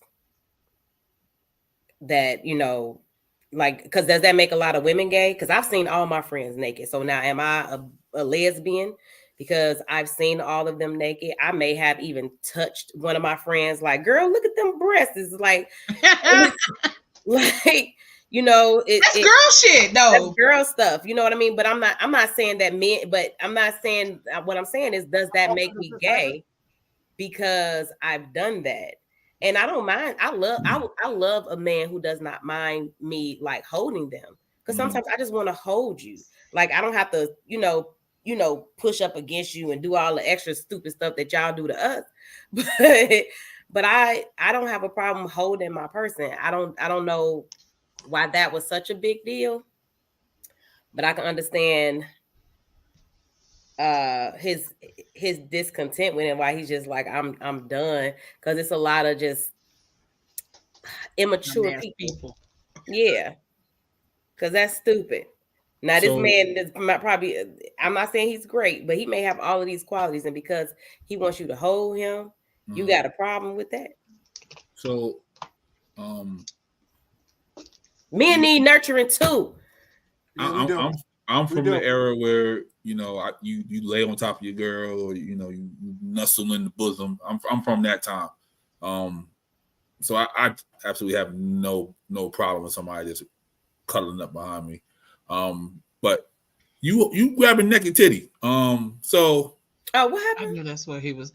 I knew of all the things that you said. Of all the things that you said. No. Because she said she's seeing her friends naked and she's gonna grab the titty every once in a while. Does that make how it often gay? does this happen? Right. So if a man see his boy naked and he jiggle his balls, where is this going? Is he gay? Where is this going? I'm trying to do a correlation. That's all. Oh, there's a difference between genitalia. Okay, so if I grab my man titty while he naked, am I gay? No. Okay, so fellas. Because dudes slap each other on the butt all the time when it comes with to clothes sports. on. So with clothes on. Well, I've also known that at least y'all be towel flipping. Y'all be towel flipping while y'all in them dang on gym locker rooms naked. No, don't be see y'all, because I never understood that either. No, why are we doing that? Why was the point of that? Why y'all doing it? That's what I don't get that's that. what the movie I said. understand the football thing. Good job. No, I I'm just understand saying, slapping like, on the if ass. you can grab a titty and you cool, that mean he can grab a titty and he cool. I mean, I've done it. Why are you so much in my I've done it personal because space? I'm Why a you trying to grab my titty? stylist. Why in my personal space? Why are you trying to grab my titty? Like, I don't. Women do grab each other's titties all the time. Yeah, they so do. I was saying. And be honest, Yeah, I be each looking other's at you like booties. And that. each other's booties too. Yep. Listen, like I said, when they do that shit, I just hope it turns into something that it ain't supposed to turn out. We bet. You know, but I never understood it. Whatever. But because it's not sexual to us. It's not. It's not sexual to us, and it's not to y'all. Yeah. Okay. I saw a couple of porn stars like that, but hey, whatever. What do I know? Yeah, what do you know? And then also, don't start with me, Ella. Stop it. Ayla. No. And also, we're conditioned as young men to not touch other young men. Like that's just right. Something like, you know what I mean? Even when y'all are little, y'all told everything is gay. Yeah, that's like true. Why y'all can be sitting on the couch with each other, and your knee touch. You're like, why your knee touching his knee? Like, what's wrong with you? Like, so yeah, I can see what you're saying. I remember back in the day. That's why some of y'all don't even know what affection is, because y'all so programmed. Soon as a motherfucker want to hug you, you like, what? What are you doing? Ugh. 8 seconds change your life. 8 seconds change your life. What? I'm not gonna lie to you. It said you hug somebody for 8 seconds. It changes. No, I'm not gonna lie to shit. you. Like I had to learn that. I had to learn affection, like from another male. Like, because let's be real, we pause, my nigga. What we doing here? No, it ain't about pause. He said affection. Affection. Like if you were in a serious situation and like my cousin hugs me, right. My best friend hugs me. Like, why is that a pause moment? Yeah, I'll get you. Like when Pooch came here, I think that's came here to visit, and he grabbed my shoulders. He literally just grabbed my shoulders because I had did something. He was like, "Good job." I instantly tensed up.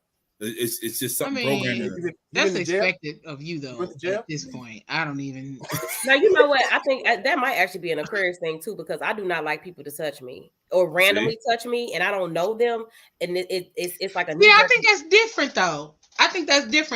Because he's talking about like people he do know, and he's talking about like genuine affection. Yeah. Like I get random people because ask my sister, I will throw a bitch fit about random people touching me. Do not touch me. Sometimes people that I do know and they randomly touch me, I would. She'd be like this. She quick to, you'll be on the defense real quick. Because I don't like people in my personal space. Yeah. And I like living here. I've learned these motherfuckers have no spatial boundaries. Mm-hmm. I was in the grocery store. I was just about to say that. I swear I was just about to say the grocery store would be the worst place for me. In Aldi, there was this bin. So I'm reaching down getting the tomatoes. And when I tell you, I turned around and this lady was right here. I mean, when I turned around, I almost kissed her. That's how motherfucking close she was. I said, can I help you? I was just trying to get tomato too. Yep, that bitch, if you don't back up off me, I thought you was trying to steal. I had to do one of these. Like, what did you grab? Please. Cause but here's the thing.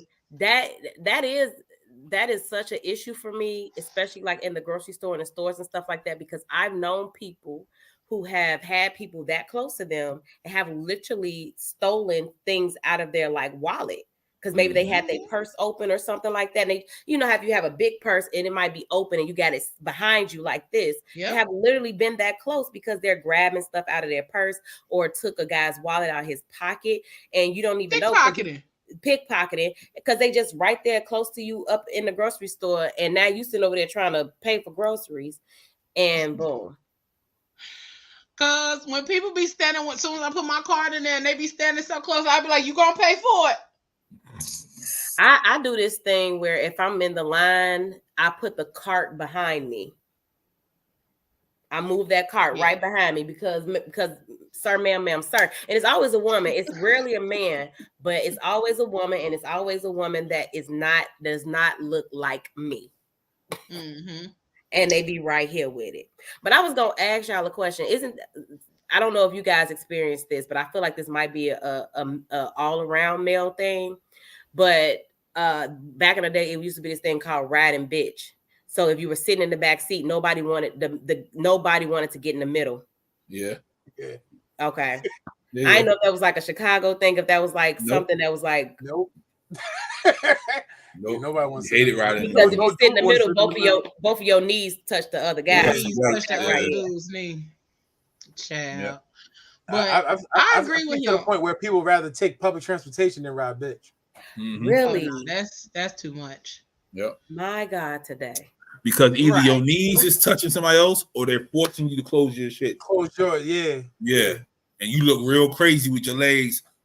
I'm not gonna hold you. That's the main reason I got my license early. See, because you ain't want to be sitting in the back seat with a bunch I ain't want to be sitting in nobody's back seat. Right, not doing it. Yeah, I feel you.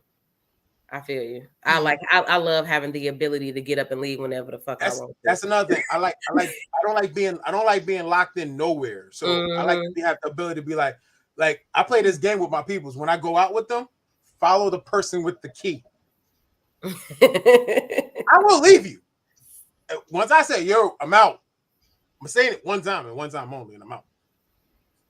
But I hate that for you guys, that it's all of this, because it kind of goes back to you saying that you have to learn affection, right? And then Pablo having, tensing up when people touch him. It's so unfortunate because there's so much energy that goes into a touch, right? There's so much there's transference of love, there's transference of care. I was watching something earlier today, and it was this white girl, and she was like, a black lady called her baby. She was like, I don't know the context of the conversation. She was like, but it was just so much love and just kind of adoration, and her just saying like, okay, baby, I got you. And then she said, it made me feel so warm. And then there was another video after that where somebody was talking about a black lady hugged them, and they like, that black lady hug is something different. And I'm like, it's crazy that so many black men have not necessarily experienced that in a space where it's not frowned upon. It shouldn't be frowned upon that a man is getting loved or getting affection, as long as it's not anything that is violating their trust or their, or violating them in any kind of way. A hug, like, my God, I've seen men break down because another man hugged them because of some stuff that they were going through, because they needed that. All these other people didn't shook their hand. A bunch of women probably didn't hug them, but the moment another black man was like, man, I got you, that was it. And I hate that for y'all, that it's such a everything is a pause moment. Sexuality. Yeah, everything is about sexuality. It's about like it's so crazy because like I said, when I was going through my last year, when I was going through my little healing phase and everything, like, we really have to understand it takes a lot for us to be vulnerable. Yeah. Point blank, period, across the board. We don't Jesus. Yeah. Oh, dealing with. Oh, my God, today we were in agreement. We agreed. No, hold on. Look, for once in my life, I'm gonna admit that. Like, all right, real talk. Yeah, we can be the problem. I'm never gonna say we are the problem. We can be the problem, but at the same time, it's like you guys got like it takes a point for the man always have to get to know the woman. But I don't think a lot of women take the time out to also get to know the man at the same time. We, like, for real. And that's something that I had to learn. So, yeah, so like now my trust factor is at an all-time low. So like for me to meet you, introduce myself, to get to know you, I'm like, whoa, I'm on some standoff shit. From the rip. So like now you want to get close, and some women that you go out with, they want to be touchy-feely. Why are you touching me? it's like so much things is going on nowadays. Like women like to like you will get caught up in a whole lot of nonsense. So I'm sorry. I don't Yeah, know. you protecting yourself, and you setting up boundaries, and you have your walls up, and that's okay. And you don't have to be like the rest of these men out here who are super thirsty. And the moment that a woman touches them and do all this other stuff, now they like, oh, you know, they caught into something. That just means that you have a more value over yourself at this point now, and you're more protective of you, and that's okay. For the phone, yeah. Listen. So I don't know. It's just I don't even know. So you feel like the dating scene for you now is like one of those things where like somebody has to have something very unique in order for you to be like the dating scene. Somebody diarrheaed in the dating scene. The dating scene is crazy. they definitely shitted and they diarrheaed in it. Like that thing is crazy. Like, they diarrheaed and threw up at the same time. Yeah, at the same time. It came out of both ends. It's disgusting. It was bad. But I think because people, like, I'm not gonna lie, people are not into people. People are into what do you have. Mm-hmm. So it's not like I see Leo for what she is. Like Leo's a intelligent. She's a black woman. She's doing she has her mind right. She's focused on going somewhere. No, I'm focused on what Leo could give me. I'm trying to see what that mouth do. Whoa. On date one? You know? She's like, sir. Yeah. But you're right though. It's gonna chew the chicken wings. That's all it does. But that is all it does. It chews the chicken wings. But hold on, the same thing with females. Females are trying to see what the dudes do. That Birkin just came out. Hold on. Spell Birkin. Because baby, I don't know how. That's why I don't want one. Spell Birkin. And spell with an I, but you know, I definitely would have been like DERK. And then tell me, can you buy it for yourself? If you can buy it for yourself, you don't need to worry about me buying it for you. That be my thing about a lot of women. Is wait, because I got a video to go with it. Oh, okay. Let's finish up this video. Look at us going into something transitioning. Right, y'all going into something else. So we in the transitions. Oh, okay. Just to close out the conversation in regards to the affection and being a little spoon. Listen, I love to be the big spoon because I'm a pervert. Let me pervert all over you while you the little spoon. That's a good feeling. Let me do all of the stuff y'all be doing to us. That's a good feeling. Minus the penis. You know what I'm saying? Like he said, you know, he like his titties rubbed on. He like his booty rubbed on. And I like when the dude is the little spoon because I can grab on you from behind and do this to you. Do one of these, yeah. Why did I just feel violated, Pablo? See, I ain't say like a guitar string. Bing, bing, I just feel violated. Leo, who's the HR rep? I need to speak to the HR rep. You keep asking for HR. I am her. I'm all of the things. Go HR every episode.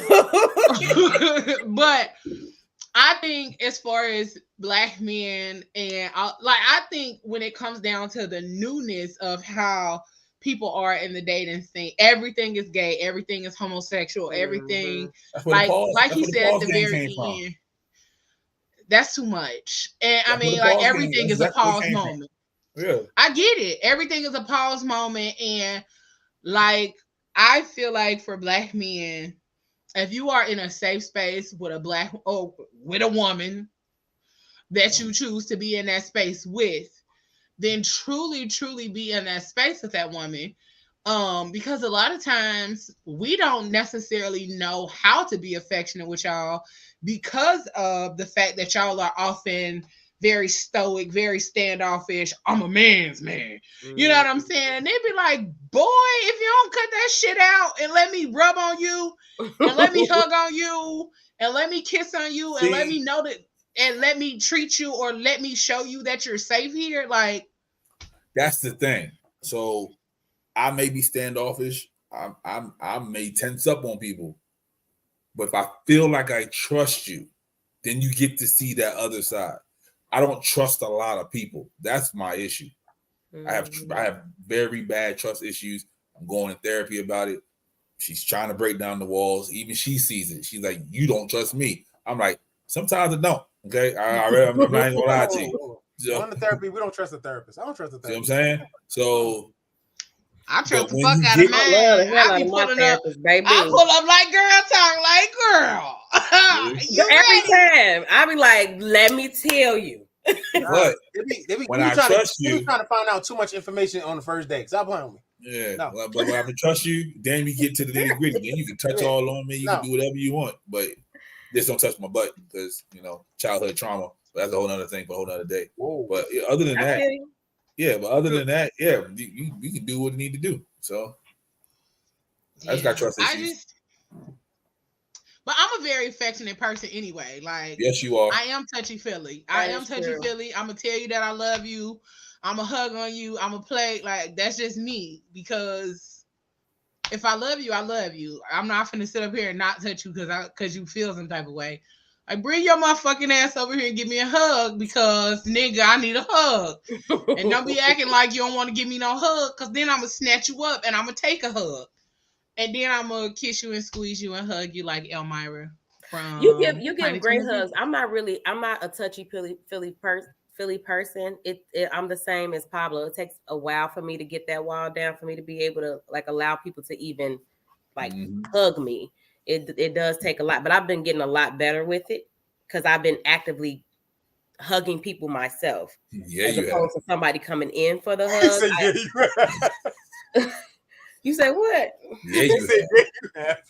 Girl, don't pay him no attention. Stupid. We see him in the comments. Yeah, you have. You been hugging. I've been hugging the fuck out of him. The next thing I was gonna play about dating, it's a video clip from tonight's conversation.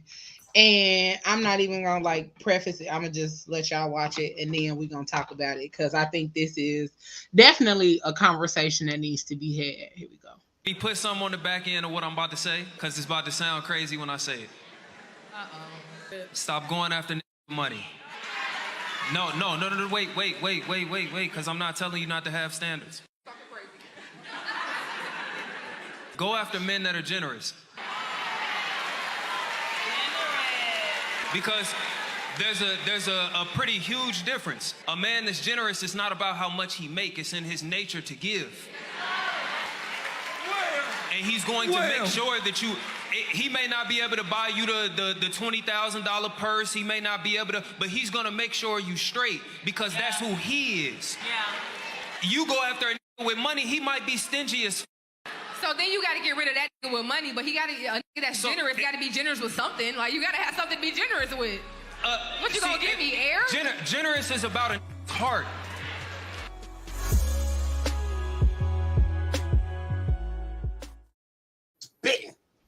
First of all, I'm gonna ask Trip to marry me. I love that. Might be the nigga. That might be the nigga I go ahead and get down on one knee for. when they was here in Chicago and I went and saw them, baby, him and my chocolate girl, they was spitting. He be spitting. Like a lot of the stuff I repost is usually from him. Like he be spitting. Yeah. I like Mike too sometimes. He say some I think Mike is the taller guy, right? That always wear the jerseys and the hats. He the real slim face, real like chinky like eyes. He about the same complexion as Pablo. Wow. Yeah. Cardboard brown. Yeah, got a beard. Yeah. But it wasn't an insult. My question to y'all is, first of all, the beginning of what he said. Stop chasing niggas with money, but find a man that's generous. What's y'all thoughts on that? I believe that. Yeah, I agree. I believe that. Yeah. I believe that. Yeah. Stop chasing a nigga with money. Find somebody who's generous. Yeah. Absolutely. I believe it. Because at the end of the day, I'm gonna give you what, like, I'm always gonna, like, I think I'm the type of guy that always make sure you're great. I'm gonna make sure you're good. I don't care if I care for you. If I say I care for you, I gotta make sure you're straight by all means. Mm-hmm. So, yeah. Yeah, because why would you not make sure that somebody you care about is straight? I mean, because if I care about you, I'm gonna make sure you're good. You know what I've been noticing? And People that's how it's supposed to be. People say things to sound good, not to really portray it. It always sounds nice. Yeah, baby, I'm gonna take care of you. Yeah, how? You staying at her house? I'm triggered. You're eating her food. Not you gonna take care of her, but you didn't even buy toilet paper. Leo, come on now. You know what I mean? Come on now. But you know what's the funny thing? I see the fuckboy shit, and that's why I move the way I move. Because I will never be disrespected like that. I can't. I think I'll be doing my mother a disfavor as a man. Right, because you're basically disrespecting yourself in a nutshell, really. Yeah. Like, when I see a dude tell me, like, oh, I'm about to move in with my girl, I have to look at you funny. What? Why? Why can't y'all? Oh, we plan to move in together. I won't move in with a girl. I'll figure we'll go find someplace where we can move in together. Mm-hmm. To move in with you for what? Why? What you mean why? Like, she can move in with you? No. Why not? We can move in someplace together. Why are we gonna find a different place? He said, I won't live here. You're not gonna live there. We're gonna find a whole new space to create and call it our own. Because I don't want to hear, like, you gotta understand this. All right, for example, you be on some late night shit, right? Mm-hmm. Let's be real. We all had some late night shit. Yeah. There's some motherfuckers that know where I live right now. Listen, now I got my girl living here. I used to be on some thought shit. Who's gonna pop up in my house at like 1 o'clock randomly? Exactly. I don't want no random. Mm-hmm. And I know she. Look, I don't care about her past, but guess what? Her past is her past. She might have a random. I don't want to know nothing about it. I'm very thoughtful about the approach. Listen, you're gonna leave your spot, I'll leave my spot. We're gonna find a spot and we'll move in. Now, if your random finds out the new spot, now we have a problem. He wasn't random. Up the pole on that's the other boyfriend. That's boyfriend number 2. Okay, he ain't even a random. And I definitely get that. It's vice versa too. If my random find out where we live now, that wasn't a random. Yeah, vice versa. Yeah. It's what it is. Yeah. I be very mindful about motherfuckers knowing where I stay. Don't come over here. Don't come over here.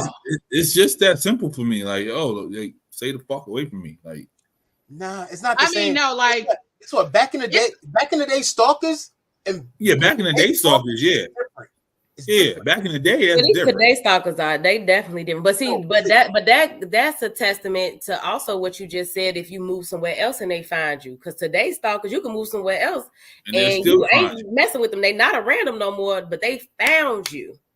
Yeah. Somehow, some way, the way technology and stuff is set up, please. Yeah. And that's hey, C-Dot. Hey, honey bunny. She said, I respect you who created both of y'all. Yeah. Absolutely. And like I said, that's why I don't let people come to my house, because for the simple fact, like, I'm creating this space for my comfort. So if like I said before, even on the auntie on PGC After Dark, if I let you come into this space, that means I have a lot of trust for you. I respect you. Like, I care for you, all of that kind of stuff. And on top of that, that means I am willing to allow your energy into my space. Because that's another thing too. Like, so for example, Leo, me and you talking, and then all of a sudden we're like, all right, cool, I'm gonna move in with Leah. Leah already has her own energy. She already has her stuff the way she likes it. Now, here I go. I'm going to move the towels off the 3rd shelf and put them on the 4th shelf. Get out! I'm gonna take the 3rd drawer. Yeah, I'm gonna move. I'm definitely gonna be mad about them towels going up because I'm scared. Yeah. I don't care about the drawer, but don't move my goddamn towel. Put my towels back where I had them. Rules. At least if we move into our own spot, you ain't telling me no rules. We both like, listen, we can come up with our new rules. And the towels still gonna go on that shelf that I put them on. And if you move them, we gonna tussle. But maybe because I feel like nobody's gonna stay long enough for that to happen. You know what I'm saying? So, like, if you move in, I don't expect you to last long. Like, Because I know, because I'm a tough person to be around. I know that for a fact. Oh yeah, because you're moody. Yeah, I'm always moody, and then I stay to myself. And when people ask you what's wrong, I don't want to answer the question. Your person will accept that. That part. Oh shit. No, Pablo. They'll accept it for an extended amount of time. There's an expiration date to that. Bro, it's not. Your person will work with you through that. They'll accept it and they'll work with you through that. Yes. And this is the other part of While it. you're moody, she'll go shopping. Or do something else. Or she'll be in her own little element. Exactly. And this is the other part of that. You have to stop thinking or speaking of yourself in that way. Because the more you say that, oh, I'm a tough person to deal with, you're not a tough person to deal with. You're a person who has a past that has dealt with shit. You're not a tough person to deal with. Like, you are who you are. And so motherfuckers who gonna fuck with you really have to learn how to fuck with you. You know what I'm saying? And so your person is not gonna be like, oh, this nigga moody all the goddamn time. Nah. Well, if you in a mood, communication is key. You know what? And then, you know what I'm saying? If you don't want to communicate that, then that's where the problems come in. Because if she say, what's wrong? Baby, you okay? You good? What's wrong? You know, and then you like, you start taking it out on her, then that's where the problem comes in. Because she didn't do anything for you to give her that kind of energy. She's literally showing that she cares about you. She's concerned about you. And if you giving her the energy of a motherfucker who didn't kick you in your nuts, then nigga, I didn't do nothing to you. I just want to make sure you good. So if you're not, I can care for you in the way that you need to be cared for, or I can leave you the fuck alone if that's what you need in this until you're ready to come until you're ready to talk about it. You need to know how to compromise and communicate. Once you got those two things together, you're compromising and you're communicating, she will rock with you. Women want you to talk to them. I'm learning that. As long as you tell them, look, I'm not in the mood right now. Get back to me in a half an hour. Give them a time limit. They'll rock with you. No problem. And if the woman who understands you gonna know that you just want you want a hug anyway. You really for want real? a hug anyway. Fucking for real, nigga. He wants a hug any fucking way. Come here, baby. So it's like, come here, come on, baby, come on. Just you might need to be breastfed. That's all you want. You just need to be breastfed. It's all right. You need to be molested. You need to be rubbed on a little bit. You know. You need her to say, "Come lay on my bosom." Rub your chest down. Come on, lay on my bosom, bro. Come on, lay on your favorite one. It's the left or the right. Lay on your favorite one. Don't downplay yourself. Don't downplay yourself, because I'm not gonna. I came from that. I thought because whatever I was in, nobody wanted to deal with me. For real. No, as long as I could communicate that, like, look, I'm just not in the mood right now. Give me a minute. And she'd be like, all right, cool. Yeah. The girl I'm talking to, yo, she did that to me. I was like, okay. Shut up, sis. No one told you to comment. She said that's why it's super important to be friends first. And that's factual. It is. It is to a point. But here's the thing. People, it's really important for you to find the right people. Period. The friends first don't, like, a lot of people don't cherish friendships. Look at who has a real friendship right now? I do. Going on right now. I got several. You got several? Yeah. I have about 3 women right now that I have been friends with forever. One since I was in preschool, one since I was in 3rd grade, and the other one since I was in high school. And these are my motherfuckers. And if anything, you are the real MVP. You are the real MVP. Because I'm telling you, like, I got, you know who are my friends now? My friends now are the people I met when I first came to Philadelphia. A lot of my day ones. And nothing is wrong with that. Nothing is wrong with that though, because a lot of times people think that friendships are supposed to be forever, and they're not. They're not. Like some friendships are for a season, some are for a reason, and some are for a lifetime. Some of those friendships are to teach you a lesson in that age and in that phase of your life.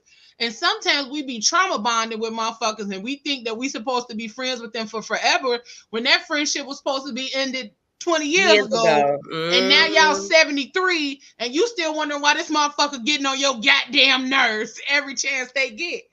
It's because you've tried to take these people along with you in spaces that they were never supposed to go into with you. Yeah, and those are the people that stunt your growth. But that's the funny thing. I had to learn. Those are things that I just, like I said, I had to recently learn about myself. God damn, brother, you all right? Take the hoodie off. Show your face. We in his business. We in his business. And we in it on accident. We ain't even in it on purpose. We ain't even trying to be in your business. Real shit, Pablo, real shit. Like, I'm telling you, there's a lot of crap that I went through last year that I've learned so much about myself. And the way to deal with other people. Communication is really key. But I also learned communication and comprehension. If you don't have those things going together, it really come on. CNC Factory. Come on. It's really not, because you could talk to somebody, but if they can't understand you, ain't no word, ain't nothing in the world. And you know that'd be the and it's not even if they can't understand you, it's a willingness to understand you, to want to understand you. Yeah. Because if they so stuck in their motherfucking ways and they think they the end all be all know all, then y'all really never had an opportunity or were gonna have a chance to be able to grow at all. Because this person is hell bent on misunderstanding you. If you want to keep hell bent on being right. Yeah, you keep wanting to see Chinese where it's written clearly in English, then fuck you. Fuck it. Like, what thing about you gotta do. Sometimes that's what you gotta do, and sometimes that's what you gotta say. Yeah. Some relationships and some people will continuously make you feel like you are less than, that you are unworthy, that you are undeserving, that every fucking thing that you do is wrong. And it's not. And then that's when all of the shit that you've been doing in therapy, that's when you take out your handy dandy little tool belt and become Bob the Builder on your motherfucking self. Hold on, well, I know that I worked on this in therapy, and I know this is a tool I can pull out. Let me pull out your mouse tools, okay? Pull out the tool belt and get to using them bitches, cause yes, you gotta pull out the mouse tools. Because if you aren't, like, we ain't in therapy for nothing. Right. So you in therapy and you've been in therapy, take them motherfucking tools, apply them to your life and your relationships. And if you know that you are giving it your best and you are trying, you putting your best foot forward, you actively communicating, you're actively listening, you're speaking about your concerns, all of that kind of shit, and motherfuckers still want to act like you're the fucking problem, and I don't do anything, and it's all you, and they don't take no accountability or don't listen or take, fuck them. Because at that point, they're not trying to hear you. They're not trying to understand you. They're not trying to learn you. They don't give a fuck about you. They want to be right. And they want to be right. And not on top of them just wanting to be right, they don't have a willingness to hear you, to understand you, or to give a fuck about you. They are in that space with you because of what you can provide for them at that moment in time. Other than that, we got to start learning to cut motherfucking ties with people, and that's really what it is. Ubiquitous Blacks earlier, you got to cut ties so you can cut ribbons. Is that what he said? Hold on. Yeah. Yep. Cut ties, you can cut ribbons. The word I learned last year. Sometimes you got to cut ties so you can cut ribbons. The word I learned last year was narcissist. Yo, a lot of people are really that's them. That was the thing. That was their thing right now. That's just like I just posted a couple of days ago, like how there are a lot of women who are narcissists and gaslighters and manipulators. And everything else like that, because I've experienced it, not in friendships and just in hearing some of my homeboys or guys that I've dated talk about experiences they had. And I'm just like, wait, what? I'm like, because I don't know a lot of women like this, but I know that they do exist, but I didn't know to what degree they existed. And it goes back to what we were saying about the stuff with the dating and all the chicks like, well, you need to take me to Ruth Chris and blah, blah, blah. But you ain't never even been there. You can't even afford it. Every time you want a steak, you go to Applebee's when they have them two for $20 or whatever. And yet you want somebody to take you to Ruth Chris. Your outfit came from Fashion Nova. It was $8. And Whoa. There's nothing wrong with a Fashion Nova outfit. I got like 4 shirts from Fashion Nova. But what I'm saying, niggas wear Fashion Nova too. And do. Time out. Pablo, you talking about you got it, I don't got a problem with the Fashion Nova. Here's the simple thing. When guys date, like for example, we going on a date. We go all out. Like you said, you may rock a Fashion Nova shirt, you might rock Fashion Nova jeans. But guess what? Not everything's gonna be on you. It's gonna be cheap. Women can get away with stuff like that. Y'all could go to a Rainbow and make a $10 outfit look like $1,000 outfit. Men does not have that option. And absolutely, we do not have that option. And the simple fact that the way we get categorized or get looked at, like from head to toe, is different. Like it's never an even playing field. Let me tell you something. If a nigga know how to put his shit if on, he can put it on, baby, then put it on. No. If your outfit Fashion Nova, I'm gonna say from head to ankle. I'm gonna say from head to ankle. We can put it on. Cause nigga, if you got on some Fashion Nova shoes, I got a question. Cause your feet gonna hurt, and we not finna be. Now that is true. From head I don't think to I'll ankle, go that far though. I don't think I'll go that far.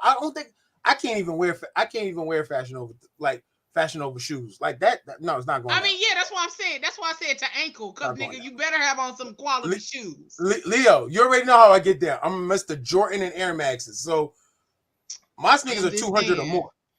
To ankle, blank, but below the ankle skirt, you better put on some quality fucking shoes. It's never on an easy playing field. Like the women, y'all get away with murder. Y'all can go to Rainbow. I watch it. I be like, this is amazing. Yeah, I can't. And I'll compliment you on it. You look beautiful. I definitely can't do rainbow. I got big bitch feet. My feet big. So last time I had some rainbow shoes on, I was about 25 and I fell down the stairs. Baby, never. Listen. Again. Yeah, the older you get, the more you learn that cheap shoes. Hell the fuck no. Oh, loco.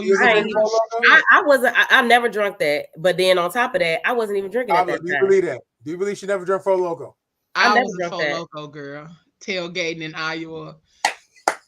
Pablo, you believe that? Nah, she's like a Mad Dog 2020 type of person. I definitely drunk that.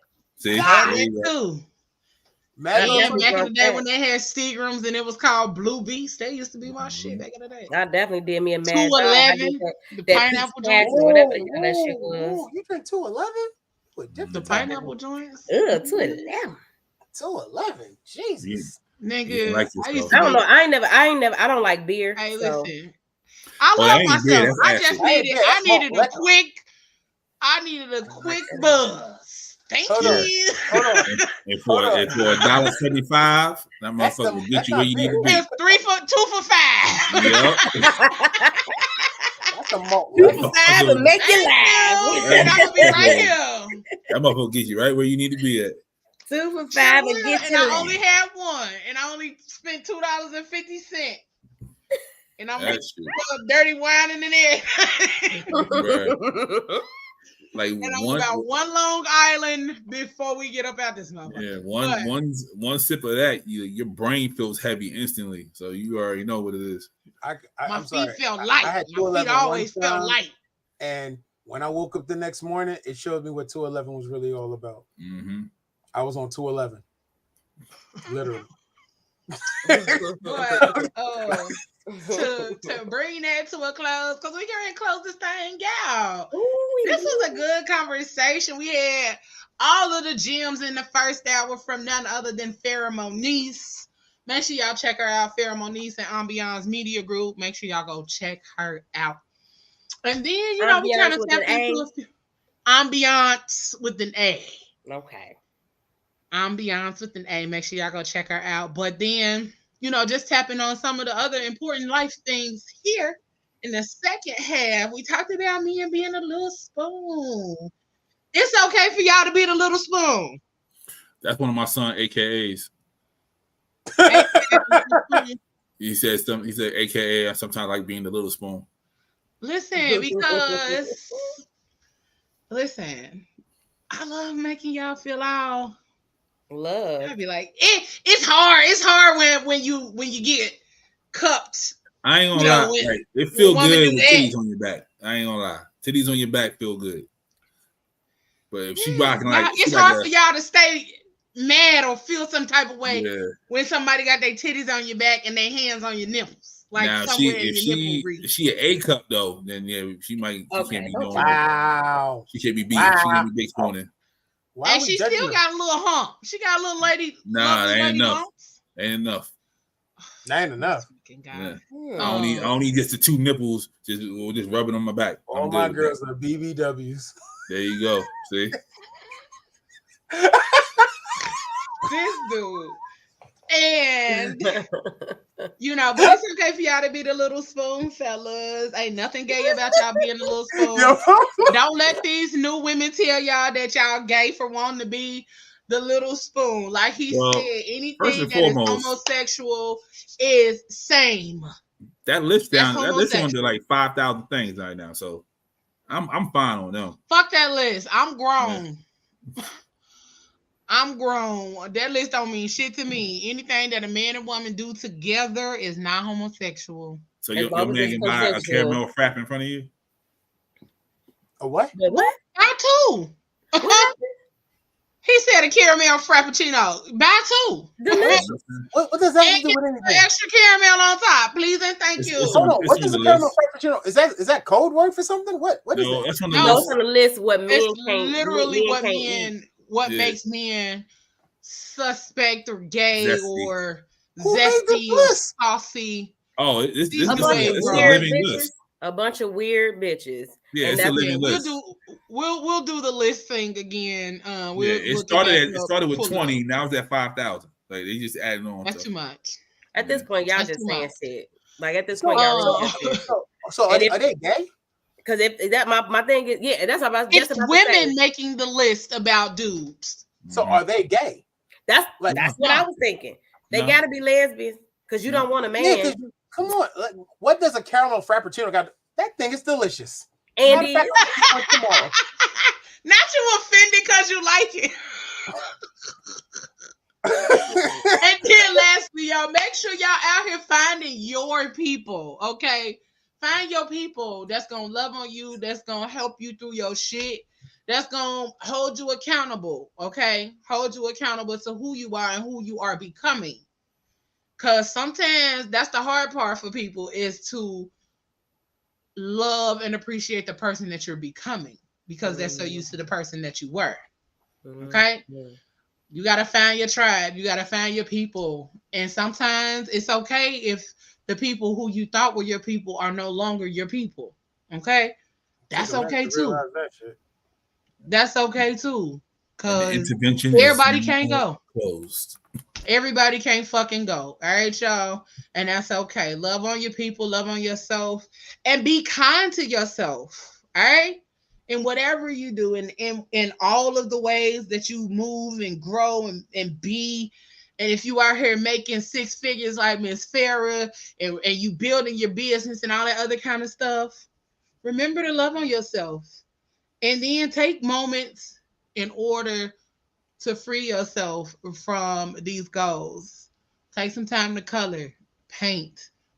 Do some shit that make you happy, make your heart happy, make your soul happy. Play a fucking video game. Ain't nothing wrong with none of that. Okay? Mm-hmm. Don't let these motherfuckers tell you that a motherfucker playing video games is childish. Duh. That's the fucking point. That's on the list. Okay? That's the point. Some of us, if you really know that you do have to still feed your inner child as an adult. You sure do. Then you wouldn't give a fuck about them. That's why naps are important. Because naps are important. Like I said, I came home yesterday and I colored. I colored in my Care Bear coloring book with my big ass 200 count box of crayons. So I got my new coloring book and my new markers on their way now. I got color pencils. I got pencils, I got markers, I got crayons, all of that. I got And crayons. I got a whole stack of coloring books that I get, and I purchase coloring books regularly from the dollar store. So feed your inner child, love on yourself, and find people who love on you and willing to love the fuck out of you and make you see the potential within yourself. Because sometimes we don't see the potential that other people see in us. So let people love on you. Let people show you you. Sometimes we ain't perfect. Sometimes we need the love. What up, Pablo? Who do I send the copay to? Out of here, since y'all. Me, and I'll split it. Send it to me. I'll go ahead and cash it out. You know, I'm $30. They gonna be. Stop frowning on yourself. Keep it popping, bro. Keep it popping. Seriously. Absolutely. Do I need to cuss you out? That's what you need. You need to love cussing out. No, you don't need to curse him out. No. You know he I said knows. You heard the word love in front of it. Oh, okay. He Pablo the love cuss out sometimes. He know the difference. Because if I'm gonna call him, because you again, what we just said, you got to know your people, right? If I called Pablo and was talking all nice to him, he'd be like, "What's wrong with you? You all right? You good?" But if I called you did that to me once. I did ask you what's wrong with you too. Yeah, actually, you did that the other day. I was like, "What's up with you?" Mm-hmm. She was real nice. Now she come on like, "What's going on, nigga?" Yeah. Like, she's like, "Hey." Yeah, he did do that. You did do that. I called. Yeah, she was like, I'm talking to him. I'm like, "What's up?" She had her mega soft voice on. She had a mega soft. She was like, "Hey." I was like, "Whoa, what's going on here?" Shut up, sis. This why I me can't out. be nice to y'all. This why I can't be my nice sister. to y'all. Why you telling somebody to cuss me out? She was like, "It be your own family. It be your own family. I promise you." We got him, sis. We gonna. She definitely gonna cuss him out. Who's gonna cuss him But out? if I call y'all and be nice, y'all be like, "You okay? What's wrong? Is everything going all right?" Yeah, because we don't get it too often. If I call you and be like, "The fuck wrong with you?" Then y'all be like, "Oh, well, hey, woman's side. It makes you show that you really love us. This means you really love me." Since you asked, you know, I could tell you now. No, seriously, when I call you and you pick up the phone, you be like, "Hey," I'm like, "Whoa." See, Ayla, I can't even be nice. Hey, wow. I can't even be nice. Hey, wow. It don't bother me none. I be like, "Hey, girl." I mean, because it's you, but they get. I'm trying not to be a thug all the time. I mean, I might look like a thug right now a little bit. Her soft girl era. I'm trying to be a little soft. They don't like that though. Y'all want her to be a nigga forever. No, I don't want to be a nigga. It's just something like, you know, listen, I've known Leo for quite some time now. Like, and we always had real, like, we was always on some real nigga shit. You know what I mean? Like Leo knew me like as a married man, and she met me as me going through my shit, and I was like, "You Leo, I'm ready to give up." And, you know, she gave me my pep talk. Even my pep talk was hardcore. Because y'all don't like nice. And then we went to Jamaica. Like she's like, "Fix your shit." Da da da. I was like, "Oh, okay, we're in Jamaica. I'm drunk." Because if I say nice, if I talk nice to y'all, and I'm all loving, and I want to hug on y'all, and all that other kind of shit, y'all be like, "What's wrong with you?" And y'all be acting like it's just the worst thing in the world for me to be all super nice and shit. But the ladies, the aunties get it all the time. It's just y'all. The aunties get all of that good loving because y'all just act like loving on y'all nicely is just foreign. And she could pop up on the aunties one day. See what's going on. She cuss us out too. Okay, so don't. I cussed them out too. I'm doing a special guest appearance. Pablo, I think we need to do a special guest appearance on the auntie show. Oh no, last time I was on there, they called me all types of liars and shit. Nah, I'm good. Oh no. See, this time we're gonna. So this is like what? It's 5 of them, right? Or 4? Bruh. I don't even know. Oh, it's 5 of them. It's 5 of them. Like, I think we should pop up on them. Just pull up, like, what's up? These guys. So they can put it if they pull their fucking notebook out on me again. Come on, we counting up still. Why do they have a notebook on you? Exactly. Cause we be counting up his lies.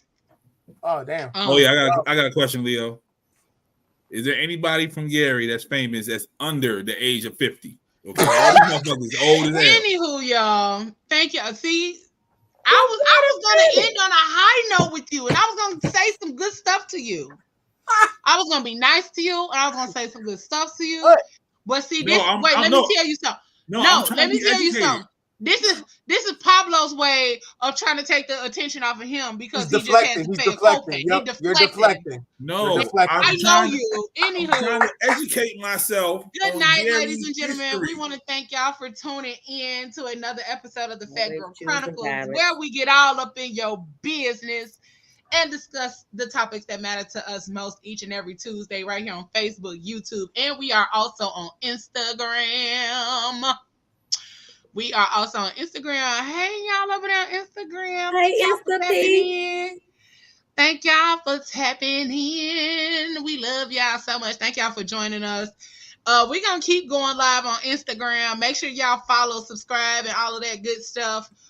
And check us out. YouTube, The Fat Girl Chronicles, PGC Media, or PGC After Dark. And don't forget to join us this Friday with the Crazy Rich Aunties as we get on our favorite rocket ship and head to the land of Delulu. All right, y'all? We are going where the delusional bitches be. And we're going to talk about all the things delusional. What up, Pablo? One more time. Okay. Cover myself up and play. No, if it's about Gary, we ain't finna do it. No, Freddie and so join the aunties in the land of Delulu. We got one person on the Friday at 9 p.m. Eastern time. And then next week, we will be right back here because we're going to bring y'all some more good stuff. And next week, if you want to know about voice acting, voiceovers, and all of that kind of stuff, join us with the amazingly talented and beautiful Miss Ayana Major Bay. She is an awesome and amazing voiceover actress, and she has her very own podcast, the Artist Pivot Podcast. So make sure y'all join us next week for some more information on how to get your voice out there and get it cracking, okay? Y'all know what I say. Whatever you do for the rest of the evening and the rest of the week, don't do it with your half ass. Do it with your whole ass, y'all. We about this thing. We love y'all. Peace. Wear a hat next time, Pablo. Okay? You gotta do it with your whole ass.